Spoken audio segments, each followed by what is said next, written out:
ਵਾਹਿਗੁਰੂ ਜੀ ਕਾ ਖਾਲਸਾ ਵਾਹਿਗੁਰੂ ਜੀ ਕੀ ਫਤਿਹ। ਟੀਵੀ 84 ਦੇਖ ਰਹੇ ਸਾਰੇ ਸਰੋਤਿਆਂ ਨੂੰ ਜੀ ਆਇਆਂ ਕਹਿੰਦੇ ਆ। ਪ੍ਰੋਗਰਾਮ ਖਬਰ ਦੀ ਖਬਰ ਦੇ ਵਿੱਚ ਸਾਰਿਆਂ ਦਾ ਸਵਾਗਤ ਕਰਦੇ ਹਾਂ। ਪੰਜਾਬ ਦੇ ਵਿੱਚ ਇਸ ਵਕਤ ਹਰ ਇੱਕ ਸਿੱਖ ਇਸ ਗੱਲੋਂ ਚਿੰਤਤ ਹੈ ਕਿ ਜੋ ਕੁਝ ਕਸ਼ਮੀਰ ਵਿੱਚ ਹੋਇਆ ਉਹ ਹੁਣ ਸਾਡੇ ਨਾਲ ਵੀ ਵਾਪਰੂਗਾ। ਕਿਸੇ ਵੀ ਦਿਨ ਫੌਜ ਲਾ ਕੇ ਜੇ ਉਹ ਕੁਛ ਕਸ਼ਮੀਰ ਵਿੱਚ ਕੀਤਾ ਉਹੀ ਕੁਛ ਇੱਥੇ ਵੀ ਹੋ ਸਕਦਾ ਤੇ ਕੋਈ ਵੀ ਇਹੋ ਜਿਹਾ ਕਾਲਾ ਕਾਨੂੰਨ ਪਾਸ ਕਰਕੇ ਸਿੱਖਾਂ ਉੱਤੇ ਹਿੰਦੂ ਕੱਟੜਵਾਦ ਆਪਦੀ ਜਿਹੜੀ ਸੋਚ ਆ ਉਹਨੂੰ ਥੋਪਣ ਦਾ ਗੁਨਾਹ ਕਰ ਸਕਦਾ। ਤੇ ਇਹਦੇ ਬਾਰੇ ਇੱਕ ਗੱਲ ਬੜੀ ਸਪਸ਼ਟ ਆ ਵੀ ਹੋਣ ਨੂੰ ਸਭ ਕੁਝ ਹੋ ਸਕਦਾ। ਜਦੋਂ 370 ਧਾਰਾ ਦੀ ਚਰਚਾ ਕਰਦੇ ਹੁੰਦੇ ਸੀ ਤਾਂ ਉਦੋਂ ਬਹੁਤ ਸਾਰੇ ਲੋਕ ਇਸ ਵਹਿਮ ਦੇ ਵਿੱਚ ਜਿੱਦ ਕਰਦੇ ਹੁੰਦੇ ਸੀ ਕਿ ਇਸ ਤਰ੍ਹਾਂ ਥੋੜ੍ਹੀ ਹੋ ਸਕਦਾ।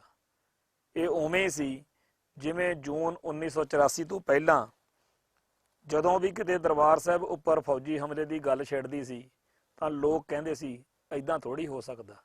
ਇੱਥੋਂ ਤੱਕ ਕਿ ਮੁਲਕ ਦੀ ਪ੍ਰਧਾਨ ਮੰਤਰੀ ਸ਼੍ਰੀਮਤੀ ਇੰਦਰਾ ਗਾਂਧੀ ਨੇ ਅਕਾਲੀ ਲੀਡਰਾਂ ਦੀ ਇੱਕ ਜਿਹੜੀ ਮੁਲਾਕਾਤ ਹੋਈ ਉਹਦੇ ਵਿੱਚ ਵੀ ਇਹ ਗੱਲ ਕਹੀ ਕਿ ਇਹੋ ਜਿਹੀ ਕੋਈ ਗੱਲ ਨਹੀਂ, ਦਰਬਾਰ ਸਾਹਿਬ ਉੱਤੇ ਹਮਲੇ ਵਰਗੀ ਕਦੇ ਕੋਈ ਚਰਚਾ ਨਹੀਂ ਹੋਈ। ਪਰ ਹਮਲਾ ਵੀ ਹੋ ਗਿਆ ਸੀ ਤੇ ਐਵੇਂ ਹੀ 370 ਧਾਰਾ ਗਵਰਨਰ ਸੀ ਜਿਹੜਾ ਮਲਿਕ ਜੰਮੂ ਕਸ਼ਮੀਰ ਦਾ, ਉਹ ਬੜਾ ਧੜੱਲੇ ਨਾਲ ਕਹਿ ਰਿਹਾ ਸੀ ਇਹੋ ਜਿਹੀ ਤਾਂ ਕੋਈ ਗੱਲ ਹੀ ਨਹੀਂ। ਪਰ 370 ਧਾਰਾ ਸਾਡੇ ਸਾਹਮਣੇ ਅਸੀਂ ਉਜੜਦੀ ਦੇਖੀ ਹੈ ਤੇ ਉਸ ਤੋਂ ਬਾਅਦ ਵਿੱਚ ਭਾਰਤੀ ਹਕੂਮਤੀ ਤੰਤਰ ਦਾ, ਹਿੰਦੂ ਕੱਟੜਵਾਦ ਦਾ, ਆਰੀਅਨ ਨਸਲ ਦਾ, ਬ੍ਰਾਹਮਣਵਾਦੀਆਂ ਦਾ ਜਿਹੜਾ ਮਾੜਾ ਮੋਟਾ ਲੋਕਾਂ ਦੇ ਵਿੱਚ ਵਿਸ਼ਵਾਸ ਬਚਿਆ ਹੋਇਆ ਸੀ ਉਹ ਵੀ ਮਲੀਆ ਮੇਟ ਹੋ ਗਿਆ, ਖਤਮ ਹੋ ਗਿਆ। ਹੁਣ ਤਾਂ ਪੰਜਾਬ ਦੇ ਲੋਕ ਜਿਹੜੇ ਨੇ ਉਹ ਚਰਚਾ ਕਰ ਰਹੇ ਨੇ ਕਿ ਕਿਸੇ ਦਿਨ ਇਹ ਵੀ ਹੋ ਸਕਦਾ ਕਿ ਜੰਮੂ ਤੇ ਪੰਜਾਬ ਦੇ ਉਹ ਜ਼ਿਲ੍ਹੇ ਜਿੱਥੇ ਜਿੱਥੇ ਹਿੰਦੂ ਬਹੁ ਗਿਣਤੀ ਆ ਉਹਨਾਂ ਸਾਰਿਆਂ ਨੂੰ ਰਲਾ ਕੇ ਇਸ ਖਿੱਤੇ ਦੇ ਵਿੱਚ ਇੱਕ ਇਹੋ ਜਿਹਾ ਨਵਾਂ ਸੂਬਾ ਬਣਾ ਦਿੱਤਾ ਜਾਵੇ ਜਿੱਥੇ ਹਿੰਦੂਆਂ ਦੀ ਬਹੁ ਗਿਣਤੀ ਹੋਇਆ ਕਰੇ। ਜੰਮੂ ਪਲੱਸ ਪੰਜਾਬ ਦੇ ਕੁਝ ਜ਼ਿਲ੍ਹੇ ਰਲਾ ਕੇ, ਕਿਉਂਕਿ ਪੰਜਾਬ ਦੇ ਬਹੁਤ ਸਾਰੇ ਜ਼ਿਲ੍ਹੇ ਜਿਹੜੇ ਜੰਮੂ ਅਤੇ ਹਰਿਆਣੇ ਦੇ ਵਿਚਾਲੇ ਨੇ ਉਹਨਾਂ ਦੇ ਵਿੱਚ ਗੁਰਦਾਸਪੁਰ, ਹੁਸ਼ਿਆਰਪੁਰ, ਜਲੰਧਰ, ਲੁਧਿਆਣਾ, ਰੋਪੜ, ਨਵਾਂ ਸ਼ਹਿਰ ਇਹ ਮੁੱਖ ਜ਼ਿਲ੍ਹੇ ਜਿਹੜੇ ਨੇ ਹਿਮਾਚਲ, ਹਰਿਆਣਾ ਤੇ ਜੰਮੂ ਦੇ ਵਿਚਾਲੇ ਨੇ। ਇਹਨਾਂ ਸਾਰਿਆਂ ਨੂੰ ਰਲਾ ਕੇ ਜ਼ਿਲ੍ਹਿਆਂ ਨੂੰ ਜੰਮੂ ਦੇ ਨਾਲ ਮਿਲਾ ਕੇ ਇੱਕ ਨਵੀਂ ਸਟੇਟ ਜਿਹੜੀ ਆ ਉਹ ਖੜੀ ਕਰ ਸਕਦੇ ਆ। ਤੇ ਨਾਲ ਦੀ ਨਾਲ ਇਹ ਵੀ ਗੱਲ ਹੈ ਕਿ ਫਿਰ ਜਿਹੜਾ ਬਾਕੀ ਬਚਿਆ ਹੋਇਆ ਪੰਜਾਬ ਆ ਉਸ ਜ਼ਿਲ੍ਹਿਆਂ, ਥੋੜੇ ਜਿਹੇ ਜ਼ਿਲ੍ਹਿਆਂ ਨੂੰ ਯੂਟੀ ਬਣਾ ਸਕਦੇ ਆ ਤੇ ਸਿੱਧਾ ਦਿੱਲੀ ਤੋਂ ਉਵੇਂ ਕੰਟਰੋਲ ਕੀਤਾ ਜਾ ਸਕਦਾ ਜਿਵੇਂ ਹੁਣ ਲੇਹ ਲਦਾਖ ਅਤੇ ਕਸ਼ਮੀਰ ਦਾ ਸਟੇਟਸ ਆ। ਜਿਵੇਂ ਚੰਡੀਗੜ੍ਹ ਯੂਟੀ ਆ ਉਵੇਂ ਹੀ ਪੰਜਾਬ ਦੇ 5-6 ਜ਼ਿਲ੍ਹੇ ਜਿਹੜੇ ਬਾਕੀ ਬਚਣਗੇ ਇਹਨਾਂ ਜ਼ਿਲ੍ਹਿਆਂ ਨੂੰ ਯੂਟੀ ਬਣਾ ਦੇਣਗੇ ਤੇ ਹਰਿਆਣਾ, ਹਿਮਾਚਲ ਅਤੇ ਜੰਮੂ ਇਹਨਾਂ ਦੇ ਵਿਚਾਲੇ ਜਾਂ ਤਾਂ ਇੱਕ ਵੱਖਰਾ ਹਿੰਦੂ ਬਹੁ ਗਿਣਤੀ ਵਾਲਾ ਸੂਬਾ ਲੈ ਆਉਣਗੇ ਜਾਂ ਇਹ ਹੋ ਸਕਦਾ ਕਿ ਜੰਮੂ ਨਾਲ ਜਾਂ ਹਰਿਆਣੇ ਨਾਲ ਜਾਂ ਹਿਮਾਚਲ ਨਾਲ ਜੋੜ ਕੇ ਲੁਧਿਆਣੇ ਤੱਕ ਦਾ ਸਾਰਾ ਇਲਾਕਾ ਜਿਹੜਾ ਹੈ ਜਿਹਦੇ ਵਿੱਚ ਪਠਾਨਕੋਟ, ਹੁਸ਼ਿਆਰਪੁਰ ਪਲੱਸ ਲੁਧਿਆਣਾ, ਜਲੰਧਰ ਤੇ ਰੋਪੜ ਤੇ ਇਹ ਸਾਰੀ ਜਿਹੜੀ ਬੈਲਟ ਵਾ ਪਟਿਆਲੇ ਵਾਲੀ, ਇਹ ਸਾਰੀ ਬੈਲਟ ਜਿਹੜੀ ਹੈ ਇਸ ਤਰੀਕੇ ਦੇ ਨਾਲ ਹਿੰਦੂ ਬਹੁ ਗਿਣਤੀ ਵਾਲੀ ਬੈਲਟ ਇਹ ਬਣਾਈ ਜਾ ਰਹੀ ਆ। ਔਰ ਪਿਛਲੇ ਲੰਮੇ ਅਰਸੇ ਤੋਂ ਬੜੀ ਮਿਹਨਤ ਕੀਤੀ ਜਾ ਰਹੀ ਆ ਕਿ ਪੰਜਾਬ ਦੇ ਵਿੱਚ ਇਹਨਾਂ ਖਿੱਤਿਆਂ ਦੇ ਵਿੱਚ ਹਿੰਦੂ ਬਹੁ ਗਿਣਤੀ ਆ ਜਿਹੜੀ ਉਹ ਵਧਾਈ ਜਾਵੇ। ਤੇ ਇੱਕ ਤਾਂ ਇੱਥੋਂ ਇਹੋ ਜਿਹੇ ਹਾਲਾਤ ਬਣਾ ਦਿੱਤੇ ਕਿ ਪੰਜਾਬ ਦੇ ਲੋਕ ਜਿਹੜੇ ਨੇ ਉਹ ਇਸ ਖਿੱਤੇ ਤੋਂ ਪ੍ਰਵਾਸ ਕਰ ਰਹੇ ਨੇ, ਭੱਜ ਰਹੇ ਨੇ। ਦੂਜਾ ਇੱਥੇ ਮਰ ਰਹੇ ਨੇ। ਕੁਛ ਪਿਛਲੇ ਸਮਿਆਂ ਦੇ ਵਿੱਚ ਗੋਲੀਆਂ ਨਾਲ, ਸਟੇਟ ਦੀਆਂ ਨਾਲ ਮਰੇ, ਕੁਛ ਇਸ ਖਿੱਤੇ ਦੇ ਵਿੱਚ ਹੁਣ ਨਸ਼ੇ ਦੀਆਂ ਗੋਲੀਆਂ ਖਾ ਖਾ ਕੇ ਮਰ ਰਹੇ ਨੇ। ਤੋ ਜਿਹੜਾ ਸਿੱਖਾਂ ਦਾ ਨਸਲਕੁਸ਼ੀ ਹੋ ਰਹੀ ਆ, ਇੱਕ ਤਾਂ ਉਹਦੀ ਕਰਕੇ ਗਿਣਤੀ ਘਟ ਰਹੀ ਹੈ ਦੂਜੀ ਗਿਣਤੀ ਇਸ ਕਰਕੇ ਘਟ ਰਹੀ ਆ ਕਿ ਲੋਕਾਂ ਨੇ ਬੱਚੇ ਜਿਹੜੇ ਨੇ ਉਹ ਦੋ ਹੀ ਕਾਫੀ, ਹੋਰ ਤੋਂ ਮਾਫੀ ਜਿਹੜਾ ਇੰਡੀਆ ਨੇ ਨਾਅਰਾ ਦਿੱਤਾ ਉਹਦੇ ਤਹਿਤ ਸਿੱਖਾਂ ਨੇ ਬਹੁਤ ਵੱਡੀ ਗਿਣਤੀ ਦੇ ਵਿੱਚ ਇਹੋ ਜਿਹੇ ਹਾਲਾਤ ਬਣ ਗਏ ਔਰ ਆਰਥਿਕ ਹਾਲਾਤ ਵੀ ਘਰਾਂ ਦੇ ਇਹੋ ਜਿਹੇ ਬਣ ਗਏ ਕਿ ਜਦੋਂ ਇੱਕ ਬੱਚੇ ਦਾ ਜਨਮ ਹੁੰਦਾ ਤਾਂ ਪਰਿਵਾਰ ਜਿਹੜਾ ਹੈ ਉਹ ਕਹਿ ਦਿੰਦਾ ਹੈਗਾ ਕਿ ਬਸ ਹੁਣ ਬਹੁਤ ਆ, ਹੋਰ ਬੱਚੇ ਦੀ ਗੁੰਜਾਇਸ਼ ਨਹੀਂ ਹੈ। ਇੰਨਾ ਮਹਿੰਗਾ ਕਰ ਦਿੱਤਾ ਕਿ ਬੱਚਾ ਜਿਹੜਾ ਹੈ ਉਹ ਦੂਜੇ ਦਾ ਜਨਮ ਆਉਣ ਦੀ ਗੱਲ ਜਿਹੜੀ ਆ, ਹੋਣ ਦੀ ਗੱਲ ਜਿਹੜੀ ਆ ਉਹ ਆਉਂਦੀ ਹੋਈ ਨਹੀਂ, ਘਰ ਵਿੱਚ ਚਰਚਾ 'ਚ ਨਹੀਂ ਹੁੰਦੀ, ਬਸ ਇੱਕ ਹੀ ਬਹੁਤ ਆ। ਪਹਿਲੋਂ ਦੋ ਹੀ ਕਾਫੀ ਵਾਲੀ ਗੱਲ ਸੀ, ਹੁਣ ਤਾਂ ਦੋ ਤੋਂ ਵੀ ਇੱਕ ਤੇ ਗੱਲ ਆ ਗਈ। ਅਸੀਂ ਆਪਦੇ ਬਾਪ ਦਾਦਿਆਂ ਦੀ ਉਮਰ ਦੇ ਵਿੱਚ ਘਰਾਂ ਦੇ ਵਿੱਚ 5-5 7-7 ਨਿਆਣੇ ਆਮ ਹੁੰਦੇ ਸੀ। ਅਸੀਂ ਆਪ 5 ਭੈਣ ਭਰਾ ਹਾਂ, ਪਰ ਅੱਜ ਮੇਰੇ ਇੱਕੋ ਹੀ ਬੱਚੀ ਆ। ਇਵੇਂ ਹੀ ਪਿਛਲੇ ਸਮਿਆਂ ਦੇ ਵਿੱਚ ਘਰਾਂ ਦੇ ਵਿੱਚ ਖਾਸ ਤੌਰ ਤੇ ਖੇਤੀ ਪ੍ਰਧਾਨ ਜਿਹੜੇ ਕਿਸਾਨੀ ਨਾਲ ਸੰਬੰਧਿਤ ਪਰਿਵਾਰ ਸੀ, ਉਹ ਜ਼ਿਆਦਾ ਘਰ ਦੇ ਮੈਂਬਰ, ਕੱਲਾ ਨਾ ਹੋਵੇ ਪੁੱਤ ਜੱਟ ਦਾ, ਕੱਲੀ ਹੋਵੇ ਨਾ ਬੜਾਂ ਦੇ ਵਿੱਚ ਲੱਕੜੀ। ਇਹ ਗੱਲ ਉਦੋਂ ਸੀਗੀ ਕਿ ਜ਼ਿਆਦਾ ਘਰ ਦੇ ਮੈਂਬਰ ਹੋਣਗੇ ਤਾਂ ਖੇਤੀ ਦਾ ਕੰਮ ਵਧੀਆ ਚੱਲੂ। ਦੂਸਰੇ ਪਾਸੇ ਜਿਹੜੇ ਗੈਰ ਕਾਸ਼ਤਕਾਰ ਜਮਾਤਾਂ ਜਿਹੜੀਆਂ ਸੀਗੀਆਂ, ਉਹਨਾਂ ਦੇ ਘਰਾਂ ਵਿੱਚ ਇਹ ਹੁੰਦਾ ਸੀ ਕਿ ਜੇ ਜ਼ਿਆਦਾ ਜੀ ਹੋਣਗੇ ਤਾਂ ਘਰ ਦੇ ਵਿੱਚ ਜਿਹੜਾ ਹੈਗਾ ਜ਼ਿਆਦਾ ਕਿਰਤੀ ਲੋਕਾਂ ਦੇ ਨਾਲ ਜ਼ਿਆਦਾ ਕਮਾਈ ਹੋਏਗੀ। ਤਾਂ ਕਿਰਤੀ ਕਿਸਾਨਾਂ ਨੇ ਸਾਰਿਆਂ ਨੇ ਇਸ ਖਿੱਤੇ ਦੇ ਵਿੱਚ ਕਦੇ ਵੀ ਇਹੋ ਜਿਹੀ ਗੱਲ ਨਹੀਂ ਸੀ ਸੋਚੀ, ਕਦੇ ਵੀ ਇੱਥੇ ਪਰਿਵਾਰ ਨਿਯੋਜਨ ਦੀ ਲੋੜ ਨਹੀਂ ਸੀ ਪਈ। ਪਰ ਸਿੱਖਾਂ ਨੇ ਇਸ ਚੀਜ਼ ਨੂੰ ਇੰਨੀ ਬੁਰੀ ਤਰ੍ਹਾਂ ਅਪਣਾ ਲਿਆ ਕਿ ਪੰਜਾਬ ਦੀ ਧਰਤੀ ਉੱਤੇ ਜਿੱਥੇ ਅਸੀਂ ਸਿੱਖ ਬਹੁ ਗਿਣਤੀ ਵਾਲਾ ਸੂਬਾ ਲਿਆ ਸੀ ਪਿਛਲੀਆਂ ਪੀੜ੍ਹੀਆਂ ਨੇ, ਬਜ਼ੁਰਗਾਂ ਨੇ ਕੁਰਬਾਨੀਆਂ ਕਰਕੇ, ਉਹ ਸਾਰੀ ਘਾਲ ਕਮਾਈ ਜਿਹੜੀ ਆ ਬੇਅਰਥ ਹੁੰਦੀ ਦਿਖ ਰਹੀ ਆ ਤੇ ਪੰਜਾਬ ਦੀ ਧਰਤੀ ਉੱਤੇ ਅਸੀਂ ਸਿੱਖ ਜਿਹੜੇ ਆ ਘੱਟ ਗਿਣਤੀ ਵਿੱਚ ਹੋ ਰਹੇ ਆ। ਕਾਰਨ ਉਹਦੇ ਬੜੇ ਲੰਬੇ ਚੌੜੇ ਹੋ ਸਕਦੇ ਆ, ਹੋਰ ਵੀ ਕਈ ਇਹੋ ਜਿਹੇ ਅਣਗੌਲੇ ਕਾਰਨ ਹੋਣਗੇ ਜਿਨ੍ਹਾਂ ਦੇ ਬਾਰੇ ਇੱਕ ਵੱਖਰੇ ਪ੍ਰੋਗਰਾਮ ਦੀ ਲੋੜ ਆ ਕਿ ਕਿਉਂ ਪੰਜਾਬ ਦੇ ਵਿੱਚ ਸਿੱਖ ਜਿਹੜੇ ਨੇ ਦਿਨੋਂ ਦਿਨ ਘਟਦੇ ਜਾ ਰਹੇ ਨੇ। ਪਰ ਅਸਲੀ ਗੱਲ ਇਹ ਹੈਗੀ ਆ, ਹਕੀਕਤਨ ਗੱਲ ਇਹ ਹੈਗੀ ਆ ਕਿ ਪੰਜਾਬ ਦੇ ਵਿੱਚ ਸਿੱਖ ਦਿਨੋਂ ਦਿਨ, ਪੰਜਾਬੀ ਬੋਲੀ ਬੋਲਣ ਵਾਲੇ ਦਿਨੋਂ ਦਿਨ ਘਟ ਰਹੇ ਆ ਤੇ ਹਿੰਦੀ ਬੋਲੀ ਬੋਲਣ ਵਾਲੇ ਜਾਂ ਗੈਰ ਸਿੱਖਾਂ ਦੀ ਆਬਾਦੀ ਜਿਹੜੀ ਆ ਦਿਨੋਂ ਦਿਨ ਵੱਧਦੀ ਜਾ ਰਹੀ ਆ। ਤੇ ਉਹ ਵੱਧਦੀ ਹੋਈ ਆਬਾਦੀ ਜਿਹੜੀ ਆ ਇਸ ਖਿੱਤੇ ਦੇ ਵਿੱਚ ਨਵੀਆਂ ਸਮੱਸਿਆਵਾਂ ਪੈਦਾ ਕਰੇਗੀ ਤੇ ਨਵੇਂ ਸਮੀਕਰਨ ਵੀ ਪੈਦਾ ਕਰੇਗੀ। ਦਿੱਲੀ ਅਤੇ ਨਾਗਪੁਰ ਨੂੰ ਇਹ ਸਥਿਤੀ ਜਿਹੜੀ ਆ ਬਹੁਤ ਜ਼ਿਆਦਾ ਫਾਇਦੇਮੰਦ ਵਾ ਤੇ ਦਿੱਲੀ ਤੇ ਨਾਗਪੁਰ ਹਮੇਸ਼ਾ ਹੀ ਇਹੋ ਜਿਹੀ ਸਥਿਤੀ ਦੇ ਲਈ, ਇਹੋ ਜਿਹੇ ਹਾਲਾਤਾਂ ਦੇ ਲਈ, ਇਹੋ ਜਿਹੇ ਮਾਹੌਲ ਦੇ ਲਈ ਉਹ ਤਾਂ ਲੱਭਦੇ ਫਿਰਦੇ ਰਹਿੰਦੇ ਆ ਕਿ ਕਿੱਥੇ ਸਾਡਾ ਦਾਅ ਲੱਗੇ। ਤੇ ਅਸੀਂ ਦੇਖ ਰਹੇ ਹਾਂ ਕਿ ਇਹੋ ਜਿਹੇ ਮਾਹੌਲ ਦੇ ਵਿੱਚ ਅਸੀਂ ਕਿਵੇਂ ਬਚਾਂਗੇ। ਸੋ ਜਦੋਂ ਪੰਜਾਬ ਦੀ ਧਰਤੀ ਉੱਤੇ ਕਸ਼ਮੀਰ ਵਾਲੇ ਮਾਹੌਲ ਤੋਂ ਬਾਅਦ ਇੱਥੇ ਲੋਕਾਂ ਨੇ ਇਹ ਸੋਚਣਾ ਸ਼ੁਰੂ ਕੀਤਾ ਕਿ ਅਸੀਂ ਕਿਵੇਂ ਬਚਾਂਗੇ, ਸਿੱਖੀ ਕਿਵੇਂ ਬਚੂਗੀ, ਸਿੱਖ ਕਿੱਥੇ ਲੁਕ ਜਾਣ, ਸਿੱਖ ਕਿੱਥੇ ਭੱਜ ਜਾਣ। ਇਸ ਹਿੰਦੂ ਤਵੀ ਕੱਟੜਪੰਥੀ ਬ੍ਰਾਹਮਣੀ ਵਿਚਾਰਧਾਰਾ ਜਿਹਦਾ ਮੂਲ ਧੁਰਾ ਆਰੀਅਨ ਨਸਲ ਦੇ ਅੰਦਰ ਪਿਆ, ਉਹਦੇ ਤੋਂ ਸਿੱਖ ਬਚ ਵੀ ਸਕਣਗੇ ਜਾਂ ਸਿੱਖ ਕਿਵੇਂ ਬਚਣਗੇ, ਜਾਂ ਸਿੱਖ ਕਿਸ ਵਜ੍ਹਾ ਕਰਕੇ ਬਚ ਸਕਦੇ ਆ ਤੇ ਕਿਸ ਵਜ੍ਹਾ ਕਰਕੇ ਮਰ ਸਕਦੇ ਆ, ਇਹ ਗੱਲ ਸਮਝ ਹੀ ਨਹੀਂ ਆਉਂਦੀ। ਪਿੱਛੇ ਜੇ ਇੱਕ ਮਿੱਤਰ ਪਿਆਰਾ ਕਹਿਣ ਲੱਗਿਆ ਕਿ ਜੇ ਸਿੱਖ ਗਾਂ ਦਾ ਮਾਸ ਖਾ ਲੈਣ, ਜੇ ਸਿੱਖ ਗਾਂ ਦੇ ਮੀਟ ਨਾਲ ਜੁੜ ਜਾਣ ਤਾਂ ਸ਼ਾਇਦ ਹਿੰਦੂ ਨਫ਼ਰਤ ਕਰਨਗੇ ਤੇ ਹਿੰਦੂ ਕਹਿਣਗੇ ਇਹ ਤਾਂ ਗਾਂ ਦਾ ਮਾਸ ਖਾਂਦੇ ਆ, ਅਸੀਂ ਇਹਨਾਂ ਨੂੰ ਹਿੰਦੂ ਨਹੀਂ ਕਹਿਣਾ। ਤੇ ਗਾਂ ਦਾ ਮਾਸ ਜਿਹੜਾ ਹੈਗਾ ਉਹ ਹਿੰਦੂ ਜਿਹੜੇ ਨੇ ਉਹਦੀ ਕਰਕੇ ਸਿੱਖਾਂ ਨੂੰ ਛੱਡ ਦੇਣਗੇ। ਉਦੋਂ ਉਹਦੇ ਮਨ ਵਿੱਚ ਬੜਾ ਫਤੂਰ ਸੀ ਤੇ ਉਹ ਮੇਰੇ ਕੋਲੇ ਬੜਾ ਲਹਿਜੇ ਵਿੱਚ ਕਹਿ ਰਿਹਾ ਸੀ, ਗਾਂ ਦਾ ਮਾਸ ਖਾ ਲਾਂਗੇ ਪਰ ਹਿੰਦੂ ਨਹੀਂ ਕਹਾਵਾਂਗੇ। ਮੈਂ ਉਹਨੂੰ ਉਹਦੇ ਜਜ਼ਬਾਤਾਂ ਨੂੰ ਰੋਕਿਆ।